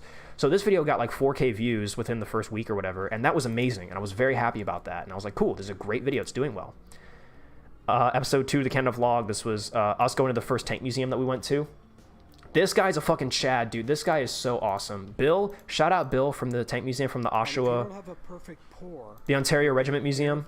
pockets in that turret, which really defeats its effectiveness because This guy was awesome, certified legend. He just walked up and he let us film a bunch of stuff. He let us go into the back areas where we weren't allowed to go. Full disclosure, if you're walking into a museum, fucking dress up like me in this video with like the backpack and the microphone and the cables and everything, and have someone follow you with a camera, because they will let you go anywhere. We had 2 separate locations that, like, museums that they gave us like the exclusive tour, because like I think just because we had a camera. But eventually he let us out back. I don't think normal people are supposed to be out back here. This is where they had like all the back stuff. But he was like, as long as I'm with you guys. And there was actually, so he left that door open out to there. He left the door open to let us out there. Like, he propped it open so that it wouldn't close on us behind us and lock. And because he left the door open, and there were other people walking through the garage, because the museum was basically just a garage. It was basically just a giant like garage hangar with all these tanks in it. There were other people doing the rounds, and they walked past the door and saw that it was open, and saw that like we were walking around outside, and there was like this Asian family that walked out and like walked way out to the back where like their test track was, and was walking around, and and Bill had to be like, excuse me, you guys can't be out here. And it was so fun. And they were like, oh, like, sorry. I think it's because they saw us walking around out here, and they saw that the door was open, so they're like, oh, cool, free real estate. And they walked out. But yeah, we got to see the mechanics working on the M3 half track. Oh, and it was spitting flames. It was so fucking cool. It was really, really cool. Oh, it was super cool. I wish I'd gotten a better like shot of it, but yeah, man. There's half track, pack on it, dude. This was really, really cool. This was my favorite of the museums we went to during our time in Canada. This one was probably my favorite. It was just such a nice, like, this one just has so much personality, I feel like. The other two, not really, but T-55, although I think someone in the comments said this is actually a T-54. I forget. I'm rusty on Cold War and modern tanks, but I was still flabbergasted to even see this and to touch these tanks, to be able to get my hands on these tanks was such an experience, man. Like, being able to physically touch a tank. The first time I ever touched a tank was here with the Sherman. Yeah, it is. No, it is. I had to identify the variant. I had to jump up and look at the engine deck to identify the variant. The exhaust is also a good way to tell. Sherman, imagine a mouse now. Big fish upon seeing the M60 in the back. Oh, fuck. Yeah, Chieftain. Also, Chieftain hangs out around. He's a member or whatever at this museum. Chieftain does a bunch of demonstrations at that museum. Can Sherman be the first tank I ever touched? Hold on. I think I'm okay with it. Do we know if they have a Firefly? No, it's boring. They have a Grizzly Firefly. And this, yeah, man, this was. I've been only to one other tank museum in my entire life down in Danville. They're all behind chain fences, like 6 feet away from where you are. And also at the time, I wasn't quite as madly in love as I am now. This is the Yeah. big deal. I put on the Battlefield 1 music to really Touching a tank for the first time. to send home the moment. This was big. This was a huge moment for me. Tiger, you're speaking with it. Different track types. No fucking way. Just being able to reach up and touch a barrel. This stuff must have been like You can go to Texas. This was big. This was really big. I was so like, I was speechless throughout most of this. I just kind of sat, looking, like, just running my hands on it, and just to be there with those Yeah, but machines. like if you lose a tank, you lose less people. Sure, but maintenance. Oh, but rubber. Yeah, it's rubber. It is indeed It's from Goodyear. Oh my god, yeah. Goodyear, like, that's Like, that's so cool. It's Goodyear. Like, that's a tire company. That's like a known civilian tire company. And they put tires on Sherman tanks, and I got to touch one. I don't think I can properly convey to you guys how I feel about tanks. Like, to me, it's like... When you're in War Thunder, when you're in a video game, or you're watching... Yeah, you don't realize. It was such an honor to stand next to these things. You could stand up in there and you have place because that's a Sherman. It's a good tank. You have... This is 7. This history, man. That's... It's a beautiful tank. Can't even talk. I can't even talk. Like... I got bit by the tank bug really hard. I started getting into tanks probably around 2020, summer of 2020, right after school ended and I got the job, and I started getting into tanks and doing like light research on them. Potential History. I fell in love with Potential History. He was like my big like catalyst, really. And I watched a lot of videos on tanks, and I was like, yeah, this is pretty cool. This is very interesting. I had a very casual interest in it.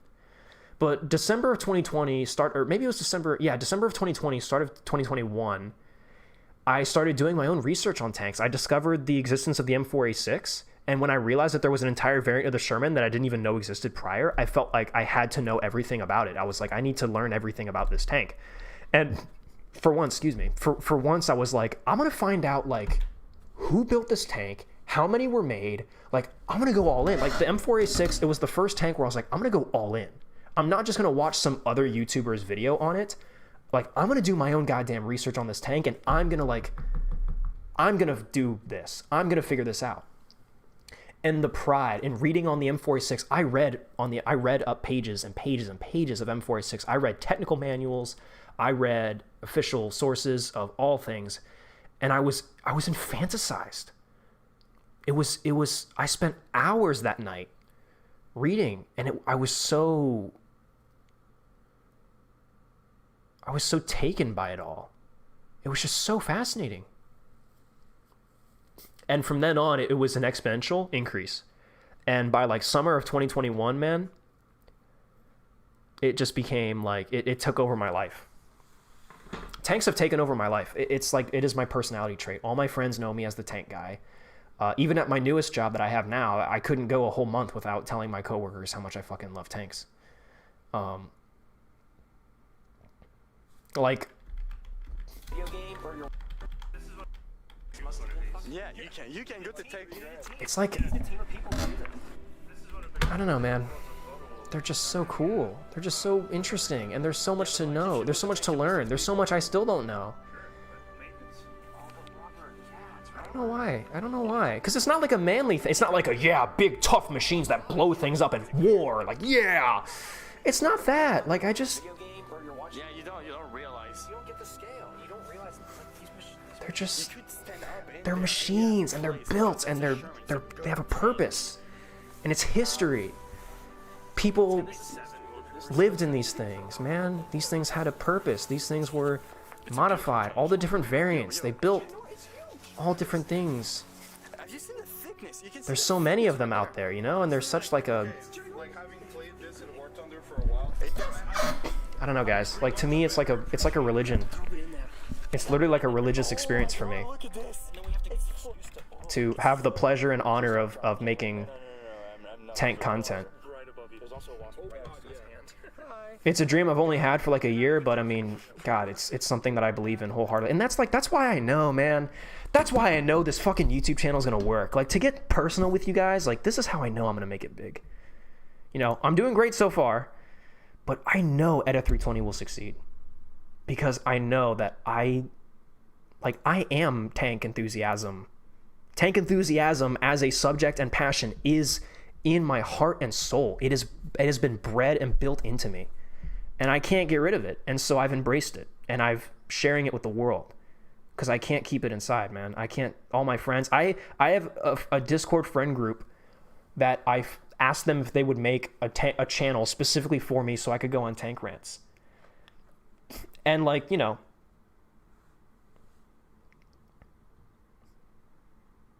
It's, that's the thing. Tank is not so big as I expected. Really?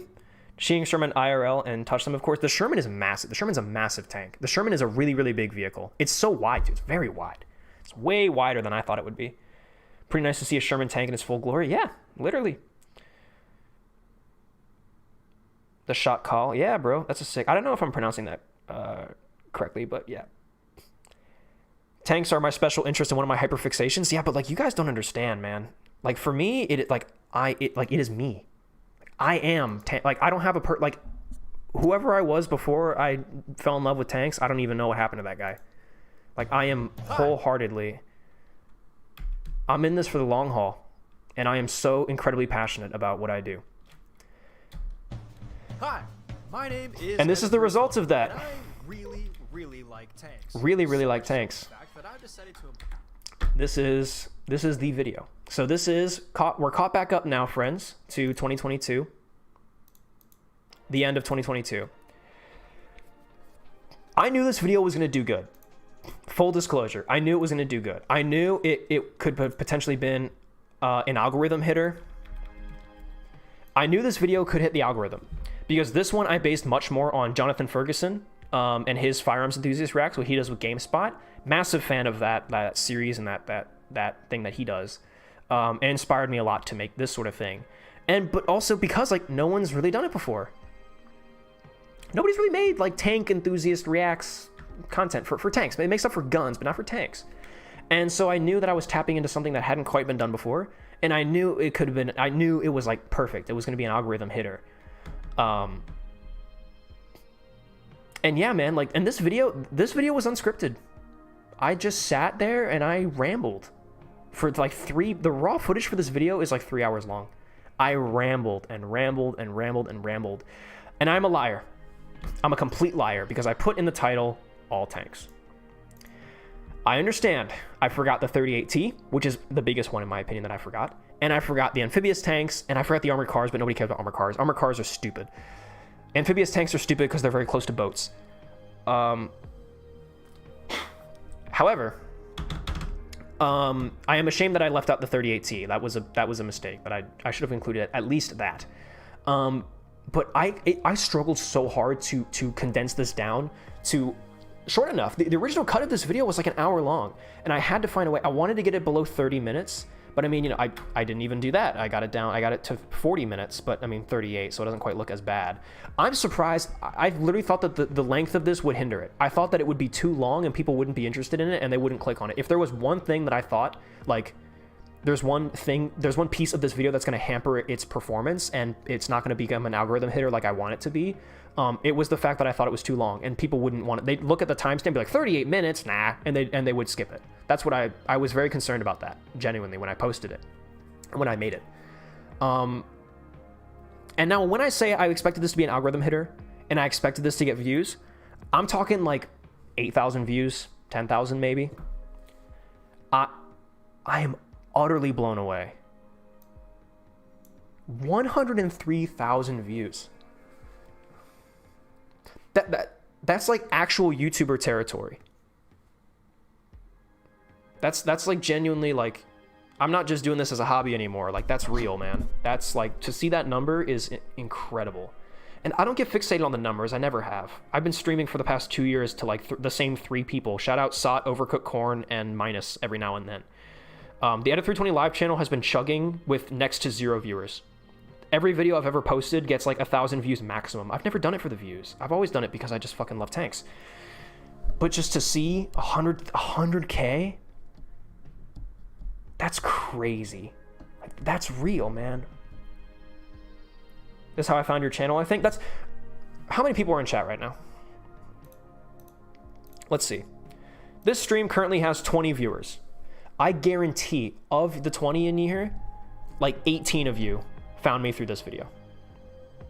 And that's fine. That's not anything to be ashamed of. I remember somebody on the Discord was like, oh no, like, I thought I found Edda, like I thought I was gonna be like this big, hopped on the train early, but now I'm just another one of those people who found him because of Battlefield 5. Like, quick, how do I join this Discord earlier so I'm not just like with the Battlefield 5 wave?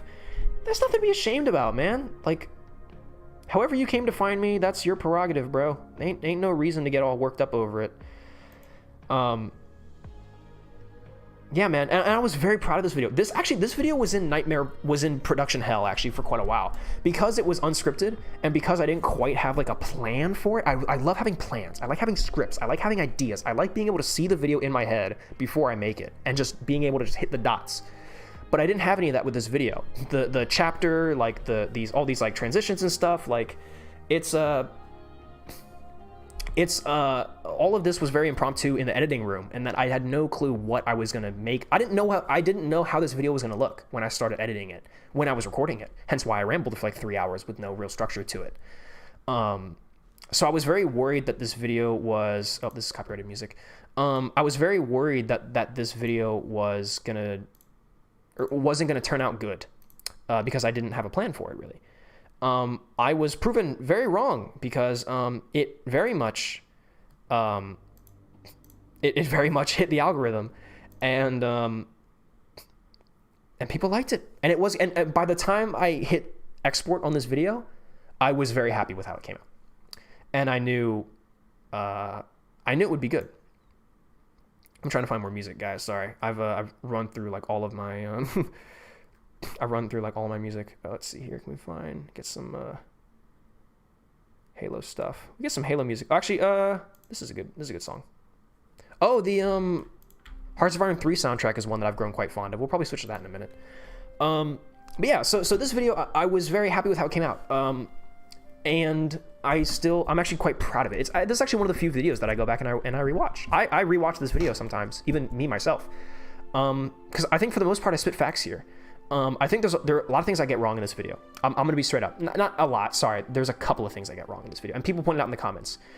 Firstly, turns out the Tiger is actually a Tiger E. I didn't quite notice that when I recorded this or when I did it, but it is actually a Tiger E. If you look at the engine deck, it's a Tiger E, which means that it can't be an early war Tiger because the Tiger E was an upgrade, a like mid to late war upgrade or whatever. Well, late war upgrade really. But the engine deck of it, hold on, there we go. The engine deck here, pause it. The engine deck, this is a Tiger E's engine deck. I'm pretty sure. So yeah, so this has it has the turret of like an early-ish model Tiger, but it's on the hull of a Tiger E, which is very cursed. So it turns out this is very cursed. The Churchill is also extremely cursed. I didn't realize. Again, British tanks are my kryptonite. Apparently this Churchill is super cursed because it is the hull of like a Churchill Mark III. People have pointed out that this square hatch is a Churchill Mark III when the Churchill Mark VI would have had a rounded hatch. So it's got the turret of a Churchill Mark VI, but the hull of a Mark III, which is very cursed. Again, British tanks being my kryptonite, I was not quite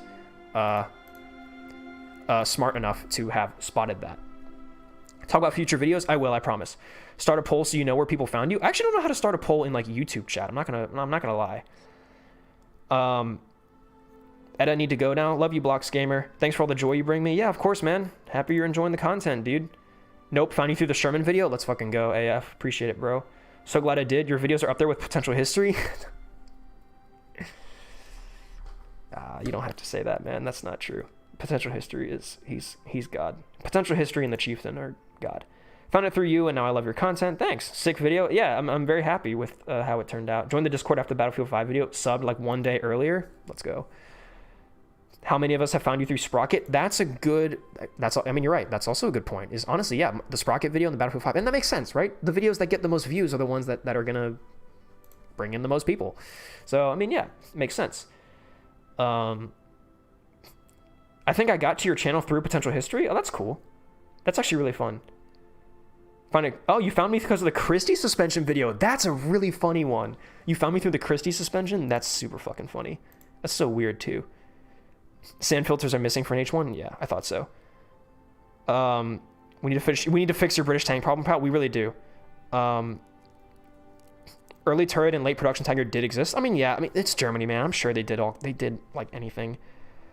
Absolutely worthless version of the 6-pounder that was turned into a 75. Yeah, people were saying that the 6-pounder didn't typically have a muzzle brake. Again, British tanks are my kryptonite. I couldn't quite attest to that. Also, somebody pointed out, what else was there? Everyone flooded the comments and being like, well, the reason why they used the Stug 4 instead of the Stug 3 is because they were too lazy in making a new chassis for a Panzer III. Yeah, I know. I'm very aware. I knew that at the time. I just didn't mention it. Oh yeah, Japan. I made the mention that Japan's Air Force, Army, and Navy all fought very much for like development time and money and stuff like that. Japan did not have an Air Force. Japan just had the Army and the Navy, and the Air Force was like air resources were split between the Army and the Navy, from what I can tell, from what the comments have told me, which is something I genuinely didn't know. So very good. I did do research on the tanks of Japan before I made any concrete statements in the video, but I didn't do any research on like Japan's like structure as a military, so I didn't know that they didn't have a separate air force in World War II. But I know that now, so that's a good point as well. You know, I'm learning stuff too, just like the rest of you guys. But what else were things that I got like horribly wrong in the video? Oh yeah, people liked to point out that the heat, the icon for high explosive anti-tank in this game is like a heat fin stabilized, which honestly I didn't even notice. But you're right, that is very weird and very cursed. Yeah. Oh, well, that's Hesh, actually. High explosive squash head is a beautiful little thing. Yeah. For some reason, it is...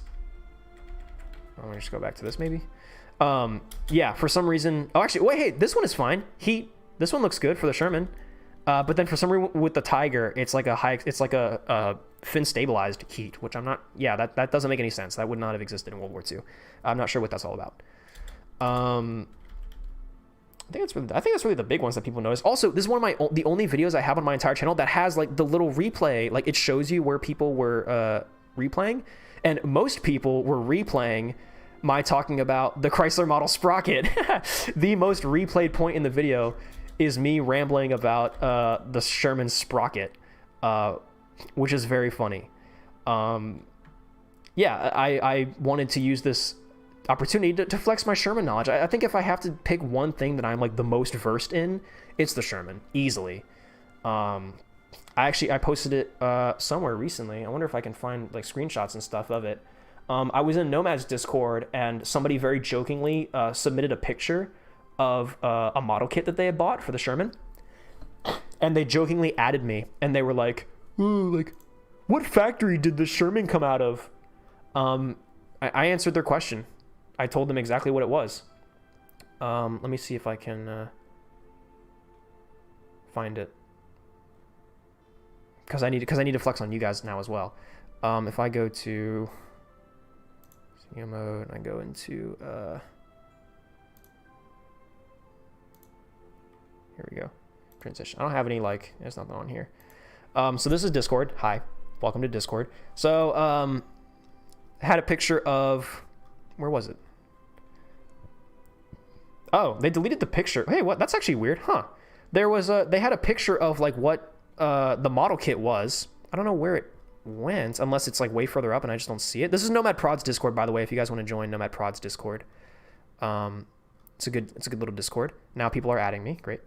Or DMing me. Yeah, huh? I wonder where the picture went. Well, anyway, it was a picture of like a model kit for a Russian M4A2. And I swooped in and I was like, what factory? What factory did it come up? Came from Fisher Body. Track links, and the fact that it was a large hatch A2 told me so. Also the fact that it was donated to Russia.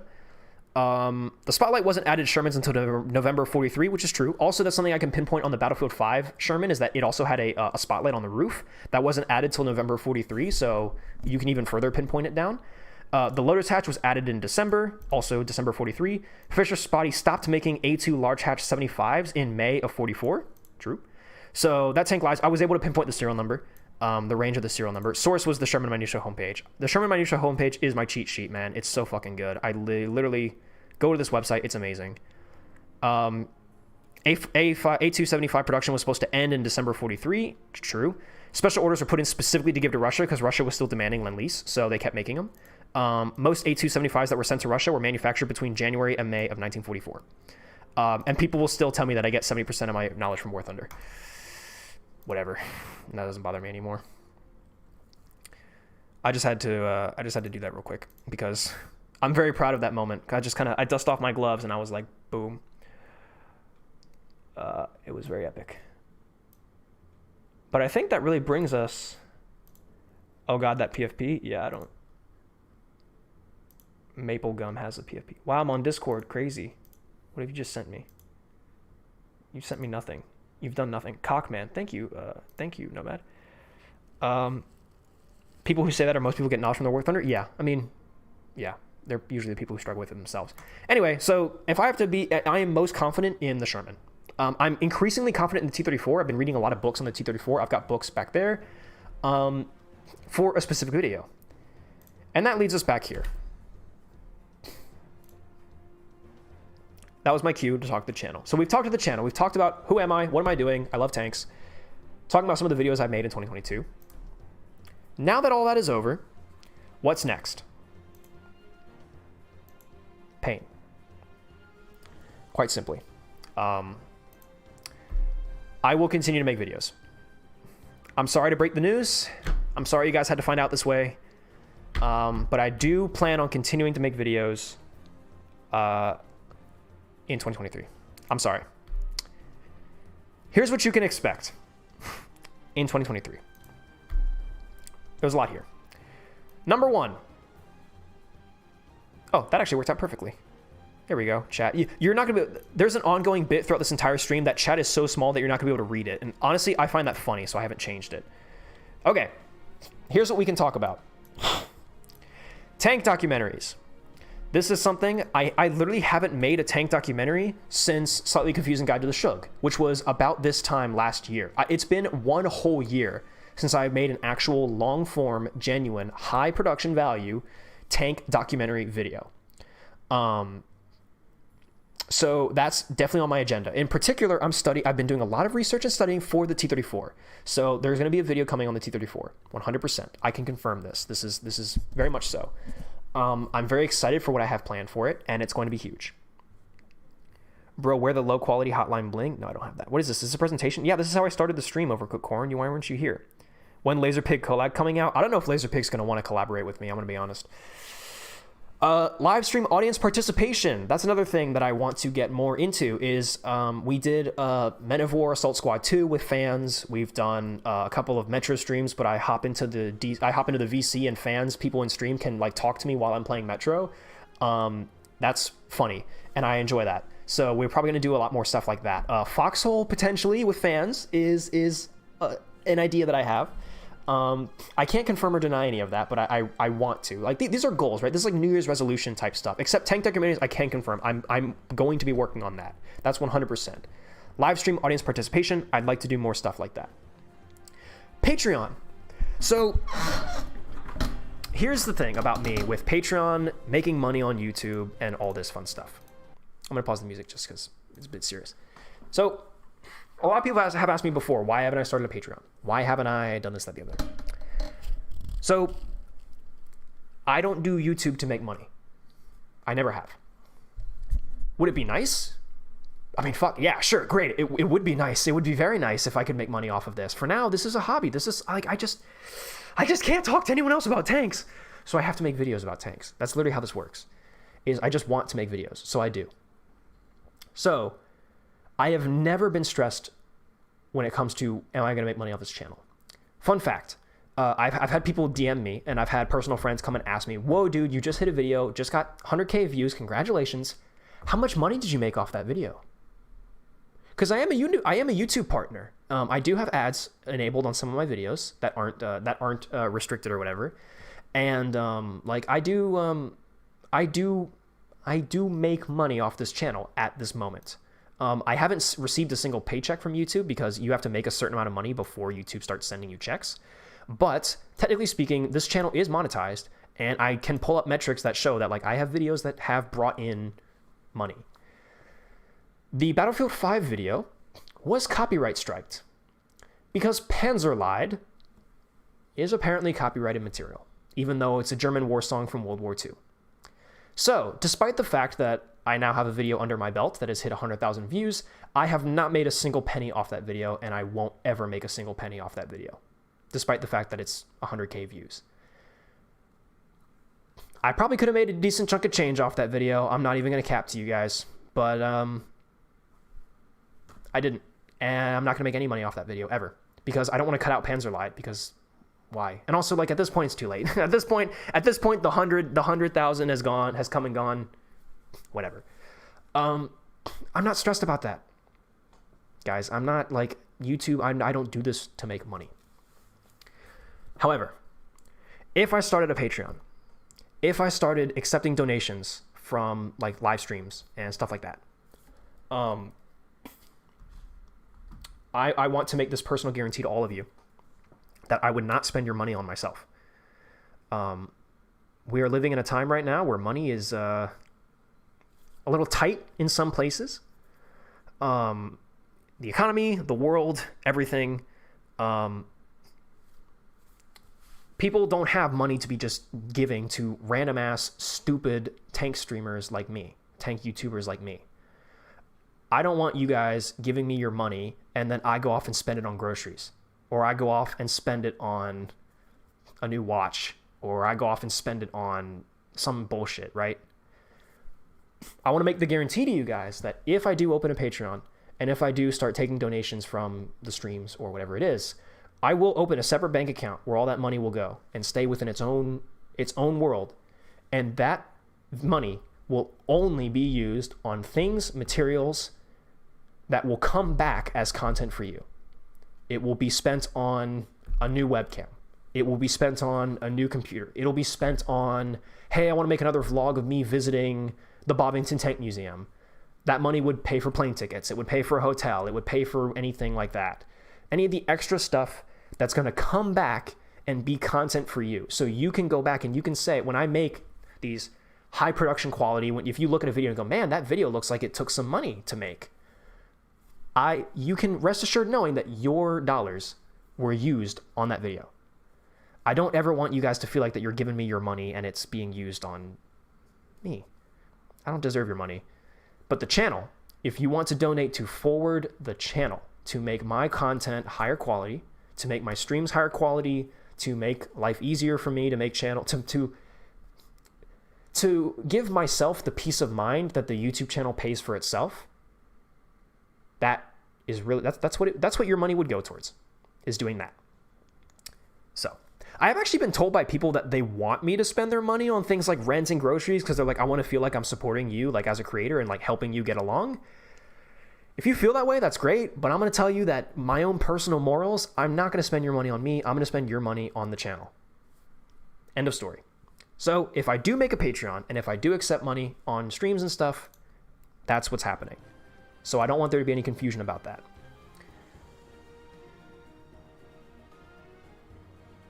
More gun. There will be more gun content. I'm not becoming a tank. I'm not becoming a gun YouTuber. I'm not becoming a gun YouTuber.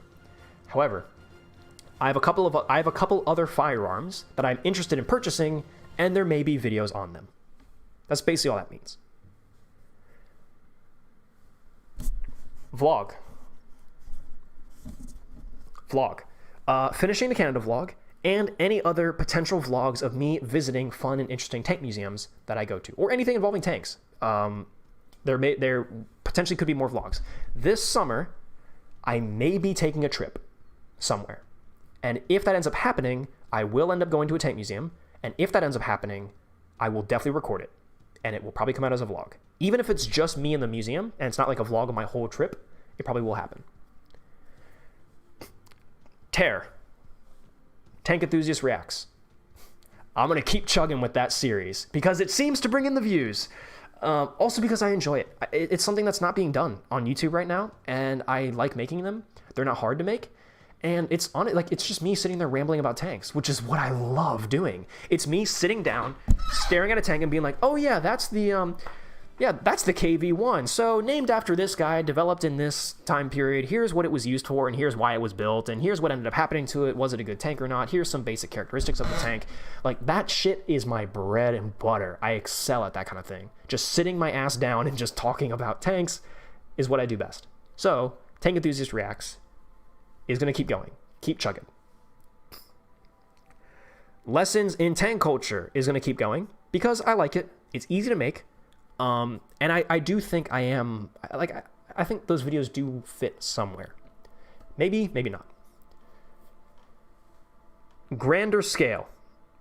2023 is going to be huge for me for this YouTube channel. I am really looking to take Edit 320 seriously this year. Like, seriously this year. I made jokes last year and on the podcast several times that for the last while, YouTube has been my second job. I come home from work, 5 p.m., and I get straight to work here. I'm not going to I'm not going to joke to you guys that is still very much the case. And I plan for that to continue being the case, that I am going to work and I'm going to really commit myself to making this channel big. This was my goal, grander scale, 2023, like being my year. Honestly, was my goal before I released Tank Enthusiast Reacts to Battlefield 5. Before all of this happened, I was still planning on upping the ante and going bigger and badder for 2023. And now that I've had the reinforcement of 7,000 new subscribers and 100K views, I'm definitely gonna go grander and bigger, and I'm gonna get my fucking name out there, man. 2023 is gonna be my year, and I'm so excited. I'm so excited. Higher quality, reasonable schedule. I'm gonna try not to disappear for like a month. I can't promise weekly uploads because I always try to do weekly uploads. I can keep it up for like 2 or 3 weeks and then I fall off. So I'm not gonna promise that, but I would like to try to stay somewhere within the weekly, bi-weekly upload schedule, if I can't scavenge anything else together in the meantime. Analyzing the internet for weird tank stuff. I don't know how this slide got fucked, but, well, actually, this whole presentation has been fucked. That's the meme. Analyzing the internet for weird tank stuff. We did a test drive just today, new video today, with Quora being cursed. I want to do more stuff like that. I am, personally, as a content creator, I'm very much inspired by people like Call Me Carson and Ludwig. And I think Call Me Carson's like weird people on the internet finding weird pictures of toilets and like weird whatever. Imagine that, but with tanks. Like me and a couple buddies get together and we just search the web for just weird ass tank stuff and we react to it. Like that, I think would be very fun. So that's a new video idea format that I'm kind of working around, and I would like to get off the ground, hopefully at some point. Cursed tank images, yeah. All about the weird tank limitations in movies would be fun. That's also cool, yeah. Will you become the next Pyrocynical? No, my hope is to be the next J-Schlatt of tanks. Which I suppose means, I guess, we can open the floor to Q&A, I suppose. Because I'm at the end of the slideshow. The slideshow doesn't go any farther than this. So yeah, that's basically that. Let's go ahead and get back into here. And I think we can open the floor. Let me blow my nose. You may have noticed I've been itching my nose a lot. I swear I don't do cocaine. I just have really bad allergies. I apologize. We can open the floor to Q&A if anybody wants to ask any more specific questions. Me, the future of the channel, how I feel about certain... I mean, 99% of you guys are going to ask me what my favorite tanks are, which is fine, whatever. But, yeah. I'll probably increase the size of chat for this, too. Are we like top right, maybe? This the chat window is blocking a bunch of stuff. I'm so pissed that I can't get the chat working for Edit 320, and it has to be Edit 320 Live. Yeah, once I go back to streaming on Edit 320 Live, chat will be reinstated, and the quality will be reinstated. Also, 8.25, man. We're still climbing, man. Like, shit, we're still going. We might hit 10K by the end of the month, and that's gonna be huge. That's gonna be huge. All right. Let's see here. Don't become Schlatt because we don't want Happen 99 to happen again. Too late. I'm sorry, my buddy. 99 has come and gone, and I've already done it. Pyrocynical entails you're a furry or some other degenerate. Lol. Yeah, I'm definitely not a furry. The Discord loves to call me a femboy, but I'm not. I don't know where they get that from. I'm not a femboy. Trust me. The beard. There's no way. The beard is not. I know what your favorite tank is. Thank you, Teabag. Is your gun original or a replica? I don't quite know. I guess actually let's we can transfer to this probably. Yeah, this is great. Ooh. Oh yeah, and chat's much bigger too. Hi. I don't quite know. So, oh shit.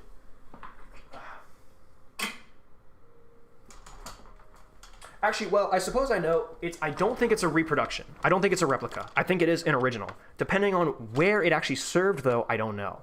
So, firstly, and you can see this on my Inspecting My Gun Part 2 of that video series. First of all, the serial number on this rifle was ground away, and they put a new one on it. I assume when it got shipped to America. So, I don't actually know the serial number. I do have on the bottom, there is a serial number here in the bottom, engraved into the stock. You can't see it, but it's on the video. There is another serial number engraved on the stock, I think, just under here, under where I have the loop for the sling. There would normally be a bunch of different markings, but they're just not here, really. The only marking I have, and I'm calling for your help. Actually, I have a couple different marks. Actually, okay, hold on. No, here's one marking that is actually quite interesting. Well, firstly, I do have a marking. I do have a stamped S right here on the rifle. For all you firearms enthusiasts, hi, that's my mouth. If you can see that, that is a stamp for an S, which I believe means is a stamp of Savage, which is a manufacturer of Lee Enfields that was in America, I believe. So potentially the stock of this rifle was manufactured by Savage. Potentially. We do also have a proof mark of some kind on the underside of this. D and M with an up arrow. I have no clue what D and M means, but I've heard that that up arrow is like a military approval stamp for the British Army, I think. Again, I'm not quite sure. And then D and M, I have no clue what that stands for. The webcam is so strong. Thank you, it is. Now, the biggest one that I really want to know about, that if anyone in chat can answer this, because this one's been driving me nuts, is this fucking thing on here. Other way.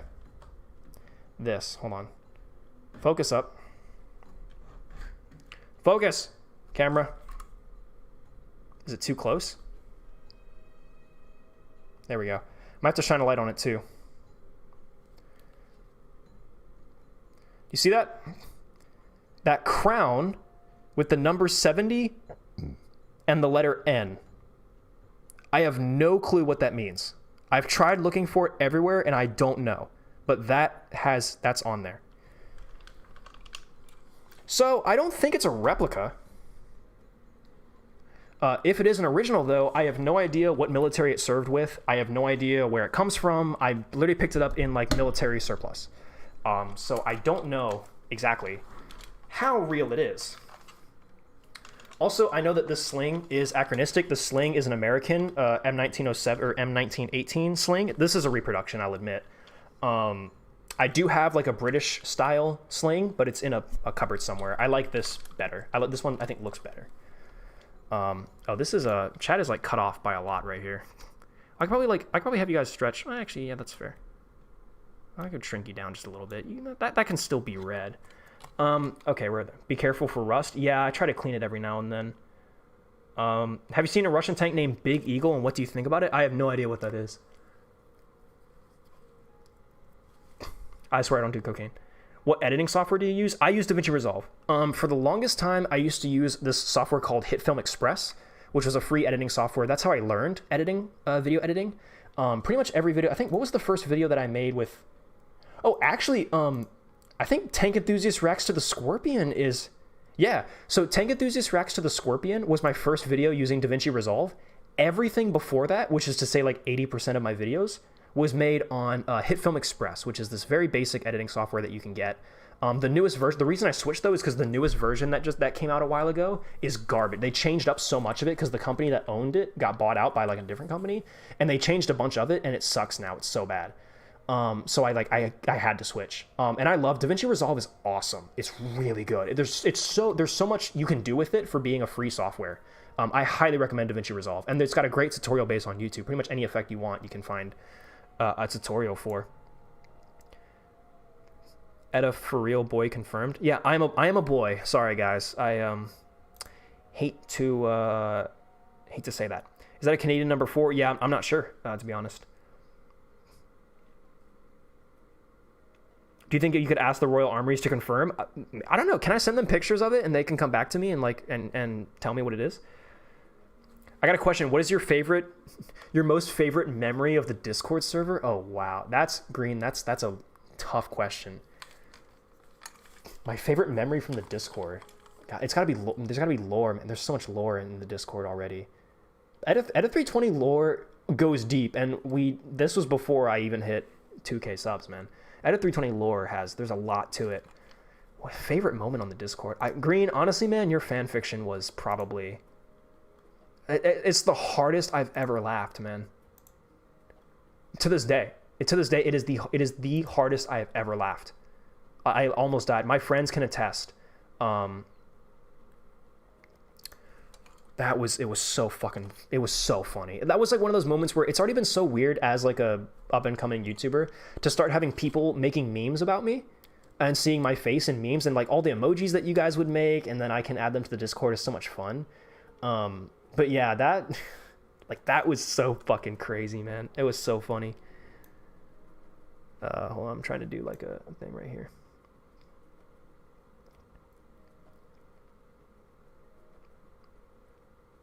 Minus, I see your messages, bro. You're fine. You're talking about Arma 3 tank? Potentially. I do have Arma 3. Video about the Just Cause series. Yeah, that is one that I've been interested in actually because, first of all, I love Just Cause 3. I played that game to death. I've beaten it like 3 times. The tanks in that game are very interesting. And I'm going to spoil it for you now. This is the whole reason why I want to make that video, is because all of the tanks in Just Cause 3 specifically are all wheeled. None of them have treads. None of them have tracks, which I think is a very interesting video opportunity to talk about what is the definition of a tank and what other nations in the world have tanks that don't have treads. And is that appropriate? Can a vehicle without treads be called a tank? And is that something that's been done in history and that kind of thing? I'm very much interested in making a Tank Enthusiast Reacts to Just Cause 3 for that reason. Because yeah, I would want to talk about that. That interest in it. Hello, DaVinci Resolve. Yeah, man, DaVinci Resolve. It's great. It's very I do know it's very popular. It's one of the most. It is one of the most widely it's like for like fresh YouTuber just starting out. Like DaVinci Resolve is very, very good. How do you find all this information for tanks? I've been studying tanks on and off for the last like 2 or 3 years.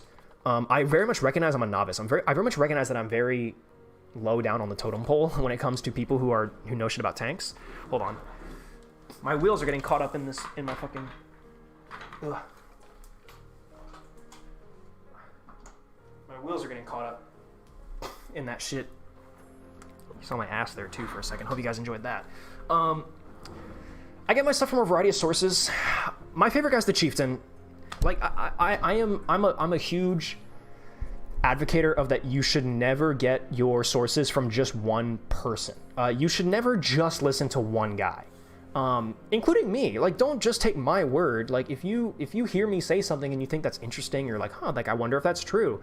Please look into it yourself. I'm not God. I don't know everything about everything. I get things wrong all the time, and so does everyone. But man, the Chieftain is goddamn close, dude. He is just... I know, like, he's probably got haters out there, and I understand. He's not perfect. He's not God. But goddamn, I love the Chieftain, man. I love him so much. Oh, whoa. What did I do to chat?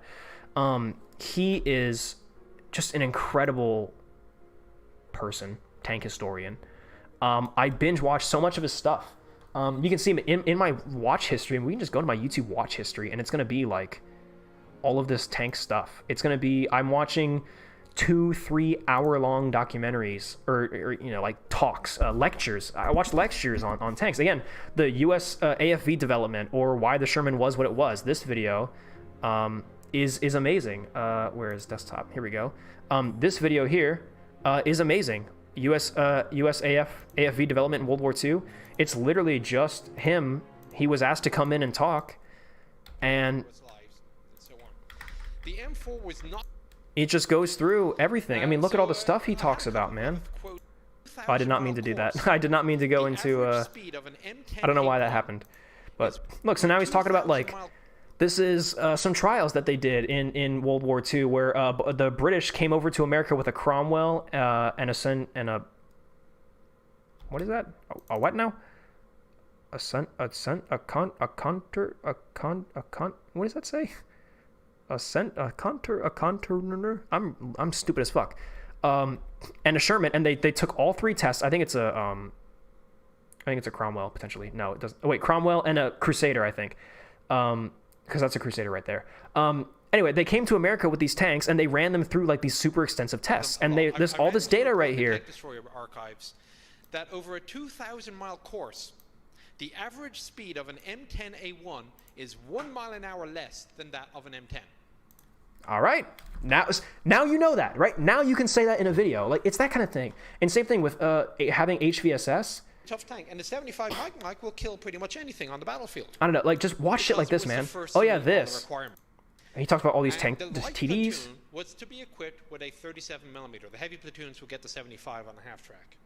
Bam. Light tank destroyer platoon. So bam, that's something you can know. Light anti-tank platoons in the U.S. Army during World War II were supposed to use the 37, and the heavy platoons, that's the ones who got the 50 with the the 75 on the half track, which we know is the gun motor carriage M3. I watched again this one, Myths of American Armor, Tank Fest, where he comes up and he dispels a bunch of myths of the names, how general names show up. Let's see. Tank destroyers. I have a suspicion that the Chieftain is very much a tank destroyer historian. He knows a lot more about tank destroyers specifically. I love him. Yeah, here he's got an entire video here. He's got an entire hour-long video on U.S. tank destroyer history. Like, you guys got to watch this shit, man. If you guys want to be like versed in tanks, you got to do this. You got to sit through these 2-hour-long lectures of a dude standing in front of a board and giving a presentation. You got to do it. His Inside the Hatch series is amazing. I love his Inside the Hatch videos. And then he's got these ones. Look, U.S. Armored Doctrine, 1919 to 1942. A 52-minute video. He literally, I've watched this video like 8 times. He literally just explains the entirety of American armored development from the end of World War I to World War II. So all of what America was doing during the interwar period, what kind of tanks they were experimenting with, what they were thinking about tanks, what did they think tanks should be used for, what budget restrictions did they run into, like, he just explains all of it. Delineated more along and the he lines. he's very credible, man. He fought. I mean, he likes to say this doesn't mean anything, but he was a real tanker and he fought in Iraq in 2008, and he has actually operated a tank in the military. And his entire job, he was hired by Wargaming. His entire job is to go around the world to various archives and read up on tank history to make sure that World of Tanks is an accurate game, which it's not. So I don't think they listen to his advice ever at all. But I think the Chieftain is an incredibly good source. I think he's a fantastic starting point. There are people, again, I don't like to say that just listen to one guy, but man, if you're going to listen to just one dude, the Chieftain is not a bad person to pick. He's very good. He's very, very good. Forgotten Weapons is great too, but that's different. What else? Tanks and More. This is all just like footage of tanks. But you gotta find a lot of these other places. Like let's go to my tabs here. I can show you guys. This is something that always like pisses me off is YouTubers. Yeah, like they don't share stuff like this. So I'll share with you guys a lot of things that I use. First of all, number one, Sherman Minutia homepage. This website is a literal cheat sheet. This website is so fucking good. Like go in, like whatever you want, man. It's here. It's literally here. Anything you want. What do I want to know? I don't fucking know. Let's find out. Oh, hey, they've got a new thing here. So, M4A1 pressed steel car. So let's learn about M4A1 Sherman tanks manufactured by Pressed Steel Car Company. Well, let's see. Look at all the different production orders they put in. Look, here you get serial numbers. So you can find out what serial numbers they put out and what time periods. All these amazing pictures. Look at this. Look at that. What the fuck is that? Short 75. I've never seen that before. I don't know what that is. I'm gonna read on this after the stream. Look, the dual machine guns in the hull. That was the thing that original Shermans came with because America was still in the cult of the machine gun. The night vision. Oh, that was on a Pullman Standard Sherman? Great. I learned something new today. Look, I knew that this existed, this Sherman with night vision, by the way. This is a Sherman experimentation with night vision optics. But I guess it was on a Pullman steel pressed Sherman. Awesome. Good to know. Seems like they mostly manufactured A1s from the looks of it, just from scrolling through very casually. Look, they give you like the different fucking headlight models that they used, and they'll give you like in depth, man. Like this website is so good. This website is so good. That's the old Sherman gun. Yeah. I think it's supposed to be like what the M3 Lee basically had, but then they put the other 75 in it. I think I just actually took a screenshot. I mean, what other ones? Tank Archives. This website is also amazing. So this is run by a gentleman named Peter Samsonov, who Laserpig has dissed several times in his videos because he says he's like not a credible source or some shit. I don't know where the fuck he gets that from, man. He is a Canadian. He's a Russian Canadian. So he speaks Russian. He's from Russia, but he lives in Canada, and he's one of the few people who has access to all of these old Russian documents. Because for those of you who may or may not know, Russian history on World War II, a lot of like Russian period documents are locked away from the West because Russia wants to control the story that is being told about World War II. They want it to be this great patriotic war, which it was. Russia was a very, very key instrument in World War II. I'm not going to deny that. But a lot of stuff is very difficult for Western historians to get access to. And this guy has it, man. And again, look at how in depth it is. You can find anything. You can find literally whatever the fuck you want. History of the Mosin rifle. Like, you can just... It's not even just tanks. Like, he's mostly Russian, but he also talks about other stuff, like the history of the Sherman and stuff. His book, right here on... Designing the T-34, I own that book. I own this book, and I've read it, and it's amazing. It's a fantastic story about the early development of the T-34, which nobody, I feel like, talks about. Nobody talks about the early development. Everyone talks about the T-34 after it's been put into production. Nobody talks about it when it was being made, when it was being designed, when it was being prototyped. What was the thought process behind why the T-34 came out the way that it was? And I've read this book, and it's fascinating, and it's going to be really good. They've got all kinds of stuff. Tanks... oh yeah, this is a new one that I found called Sensha. I don't know what Sensha means, but Japanese vehicle manual. Bam, bunch of stuff about Japan. I used this research when I made the Battlefield 5 video.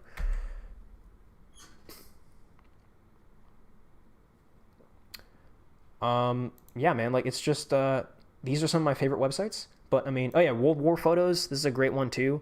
World War Photos is a great website because no, I'm gonna use ad blocker. Fuck you. This is a great one because you can see stuff that you didn't know existed. No, stop. Tanks and tank destroyers, and you can find very interesting pictures. Oh, M1 here. Wait, is this convertible tank medium? No. M2 light, M2 medium. Do they have the convertible medium tank M1? I don't think they do. The M6. Yeah, so you can find, look, these are like pictures of the M6 heavy tank. Have you guys ever seen pictures like this before? This thing is crazy. That's cool. Isn't that cool? Is it gonna pop up every time I, no. Oh, okay, yeah, it is. Anyway, point being, this is a very cool little website too, because you can get photos and stuff. So you just got to find those things. You just got to find those places and those stuff. I've also got a bunch of technical manuals stored away in my Google Drive. I have a bunch of like operations manuals and technical manuals of different tanks. I've got the manual in the M4A2. And you get that stuff through joining Discords. Go join communities. Go join Discords. Go get involved and ask for that kind of stuff. Because people will give it to you. Someone out there has it, and they'll give it to you. So yeah, that's usually where I get a lot of my stuff is obviously online. But then also, again, YouTubers, potential history. Laserpig is a good source. My opinions on him, whatever they are, he is accurate. I mean, you know, he's not a liar. U.S. tank destroyers don't exist except the M10. Real. Did you know British tanks have tea inside them? Yeah, they've got the boiler vessel. Sorry, I have to scroll back up because I like missed a lot of stuff. I'll try to be quick though, because I spent a lot of time on that. Information about tanks. Check out the Valiant. Check out the Valiant, the worst British tank ever made. Roger that. AMX 10 RC, is it a tank or not for you? AMX RC RC10. I'd have no problem calling that a tank if it's an offensive, if it is a offensive platform for infantry support, direct fire support, and or exploitation. I have no problem calling that a tank. My definition of a tank is very loose, which is funny. Is that your emotional support rifle? Yes, it is. Just cause excellent? It is. When Foxhole Expert reacts to reacts to Foxhole tanks, that is an idea that I have for a video. I promise you. I will make it one day. Treads equals tanks, wheels equals armored car. This is non-negotiable. Oh boy. BT5 have tires and tracks. Yeah, you can take the tracks off the BT5. What traumatic incident made you dislike boats? They're just stupid. They're just dumb. Like, boats are just fucking dumb. They just don't make any, there's nothing interesting about them. They just sit on the water and they float and they just fucking, ooh, look at me. It's like, what the fuck? Like, what are you trying to prove, man? Get the fuck out of here. I hate boats. They're so lame. How is Centurion Poster? He's doing great. Centurion Poster's right behind the camera. I can send you a picture of him, T-Bag. Opinions on Laserpig. He's accurate. He's good. He's entertaining. He's just, again, one of those YouTubers that I say don't take everything he says don't take everything he says as like 100%. And I think he would tell you the same thing. I think, unfortunately, specifically his T-34 video that he made about, you know, why the T-34 isn't as good as you think it is. Good video. Great video, very accurate, good information. I wouldn't say, he's not a liar, right? He's not coming out here pulling shit out of his ass. Although actually, I know Green actually can say that apparently there is some stuff he's pulled out of his ass. Green has some opinions on Laserpig for sure. I can't confirm or deny any of that, but the result of his video, specifically on the T-34, has swung the pendulum the other way. On everyone used to love the T-34, thought it was a really good tank, and then that video single-handedly has swung everyone to now everyone trashes the T-34. And what pisses me off is when people make a video about a tank, and again, like a Laserpig video on the T-34, and this ends up affecting people's opinions on the tank. And then now they spread across the internet, echoing that opinion, and then when people say, "What are you talking about?" they just go, "Nope, it's true, I heard it." It's like, dude, like if you're gonna go around doing that, like verify it for yourself, or watch someone else's video on the T-34 and see if they say the same thing. Like I don't know, man, it just makes me angry when people start hating on all these beautiful and amazing historical vehicles just because some British guy yelled very funny and said that the tank was shit. I mean, yeah, again, he's not a liar. What he says is accurate. Yes, late model T-34s and most T-34s were horrible. Even the Chieftain has a video on why early model T-34s were garbage because they were cramped, they were not great for the fighting compartment was cramped, the optics were bad, the armor wasn't great, their use was terrible because they had no organization in the army. Yes, we're all very aware of this. But again, I think to just continuously discredit and call the T-34 as like a complete piece of garbage, like as like worthless trash, it's just so short-sighted. It's immature in my opinion. It's short-sighted and it's immature.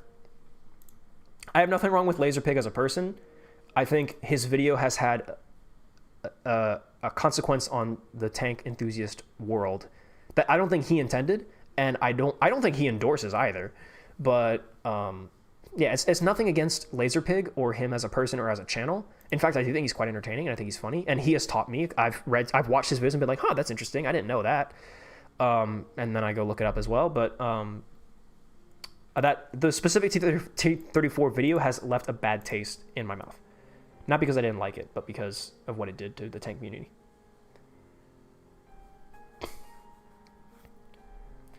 I know yesterday I recommended Ottawa for good tank museums. Amazing places, Canadian, save Borden. Yeah, we went to Borden. Yeah, Vulcan. So the 3 museums we went to during the Canada vlog were we went to Base Borden, we went to the Ottawa Regiment Museum. Actually, I already showed you guys the footage of it, but I got a beanie that I got while I was there.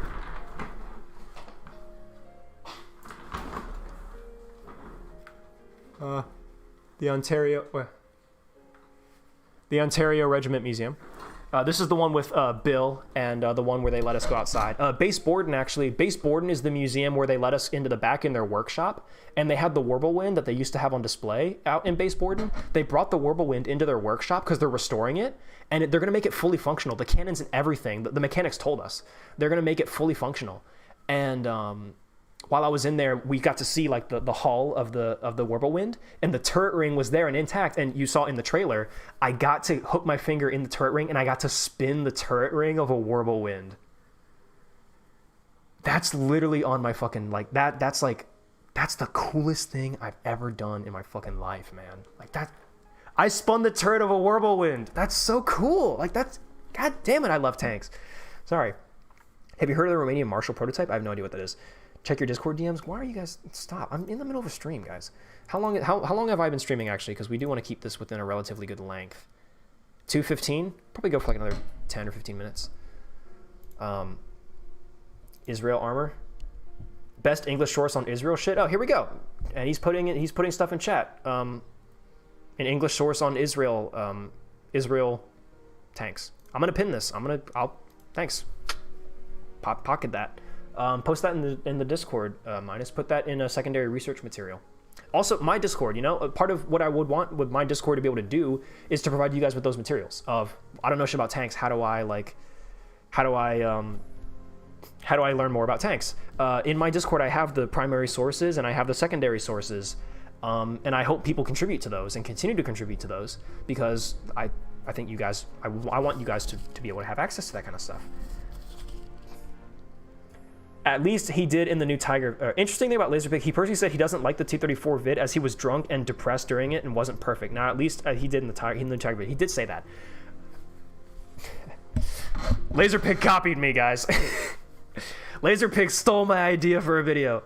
No, he didn't. But this is gonna make me sound like such a fucking asshole. But I don't. This is mostly a joke. But I would like to point out, his whole video was like, "Hey, the Tiger wasn't actually that bad of a tank, and it actually was like a good design, but like it was too complicated and it was too purpose built for a specific thing, and Wereaboos and everyone has like horribly misconstrued it, this, that, the other. Like the Tiger doesn't quite deserve that much of a rap."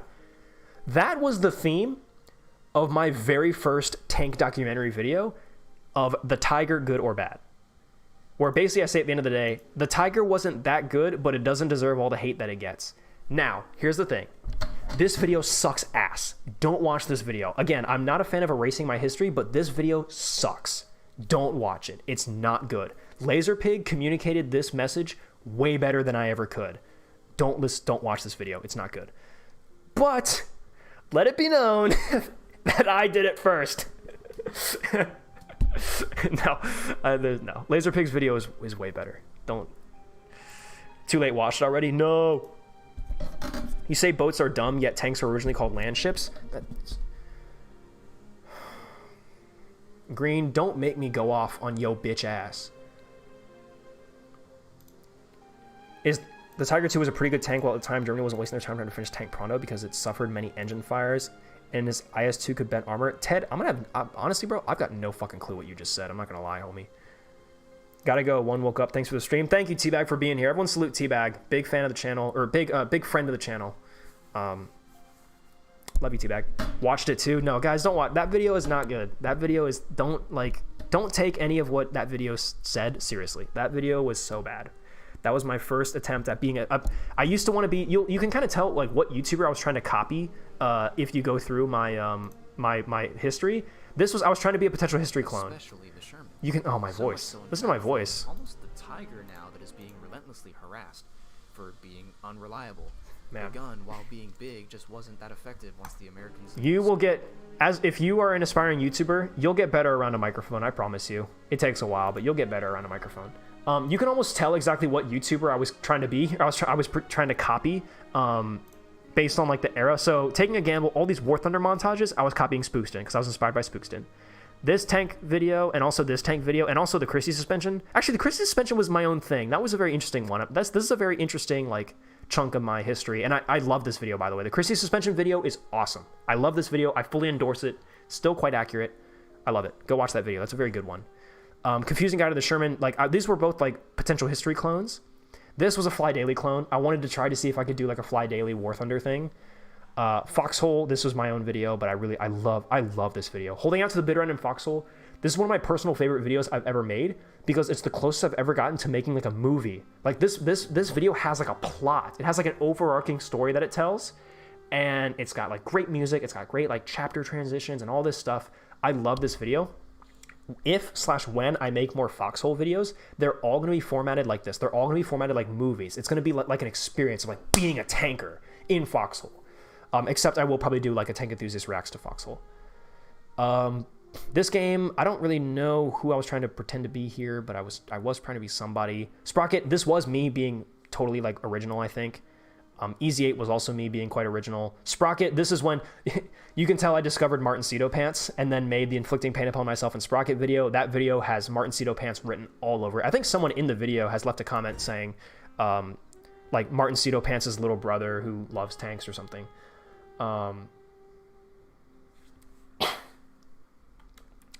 But yeah, I was really into Martin Cito Pants when I made that video. I love Martin Cito Pants. He's great. The tank tier list is a straight copy of, again, Jay Schlatt. I just watched Jay Schlatt's serial tier list, and that was that. And then Lessons in Meme Culture, copying him. And then now copying Jonathan Ferguson. Oh, the VR video is, I guess, partly probably inspired by Habby, what's Habby 174? Yeah, this guy. He makes a lot of VR videos. Before this video, And he's very good. Great YouTuber. Very entertaining. And yeah, basically I was trying to do like sort of what he does in terms of like reviewing a VR game, I guess. Like that's kind of really what it means. Or that's kind of really where like the inspiration is. Like I don't think I like copied him, but the idea of like reviewing a VR game, I got that idea from Habby. Good YouTuber. What the fuck? I don't know what that is. Where am I trying to go? Here. So yeah. Go back to camera.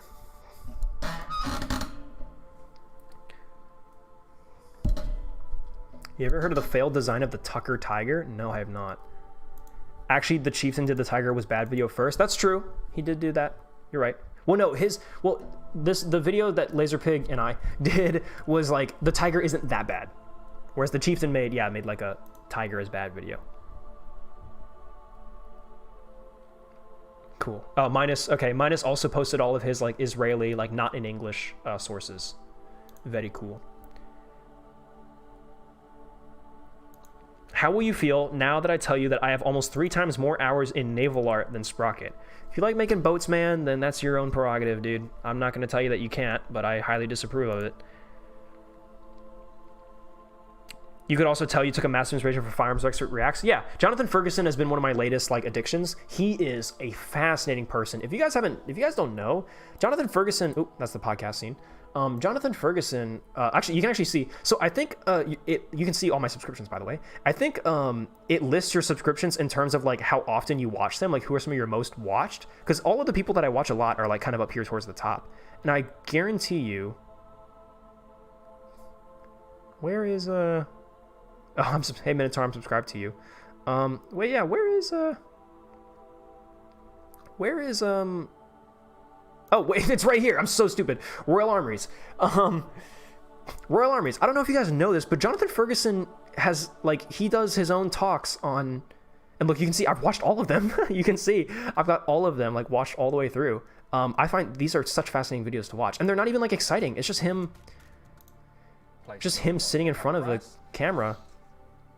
The pistol grip received a finger. Like it's very boring and slow paced, but like I like it. It's such good like it's interesting. Became the standard. The buttstock was lengthened. And by this is and to me, like I think one of the things I like about tanks too, and why I think firearms do appeal to me in this way is I love little details. I love like when little things change in like a production, in like the production line of a gun. Like I don't know, man. I find that stuff really really cool. But yeah, Jonathan Ferguson, you know, he's awesome. I love Jonathan Ferguson. And so yeah, DMs again. Why you guys keep fucking... Who? I've got a friend request from somebody now too. Toaster Oven wants to be my friend. I don't know what the fuck, whatever.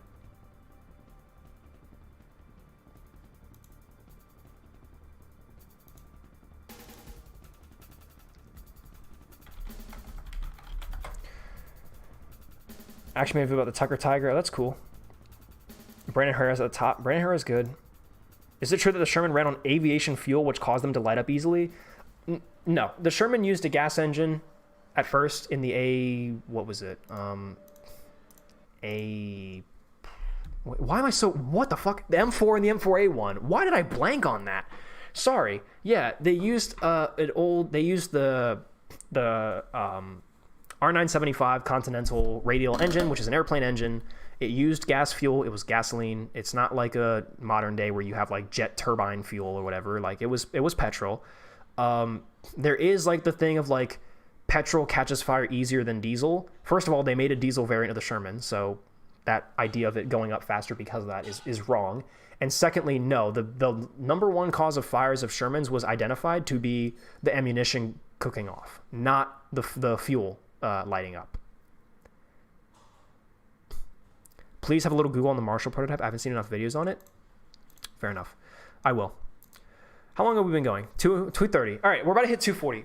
I think this has been enough. This has been a very, very long stream. But I appreciate everyone who has made it out here tonight. Oh, here it is. Music.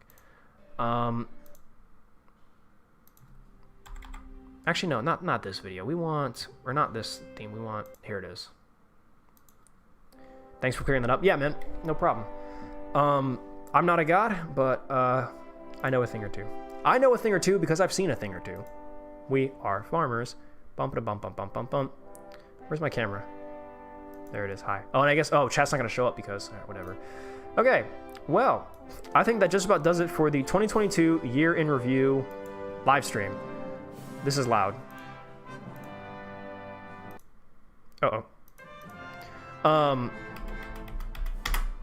Cool. Thank you guys so much for coming. This has been epic. Actually, nah, this makes more sense to be the camera here. This makes more sense as an outro. Thank you guys so much for coming. It's 3 in the morning. Yeah, I know. For a lot of people, it's very late. I seem to have a much larger European audience than I think. For me, it's 8 o'clock in the afternoon. But I have things to get up to. So,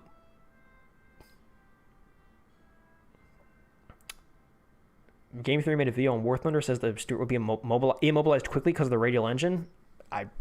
I have no idea what that means. Probably because it's so big, it's an easy target to hit. I have no clue. I have no clue.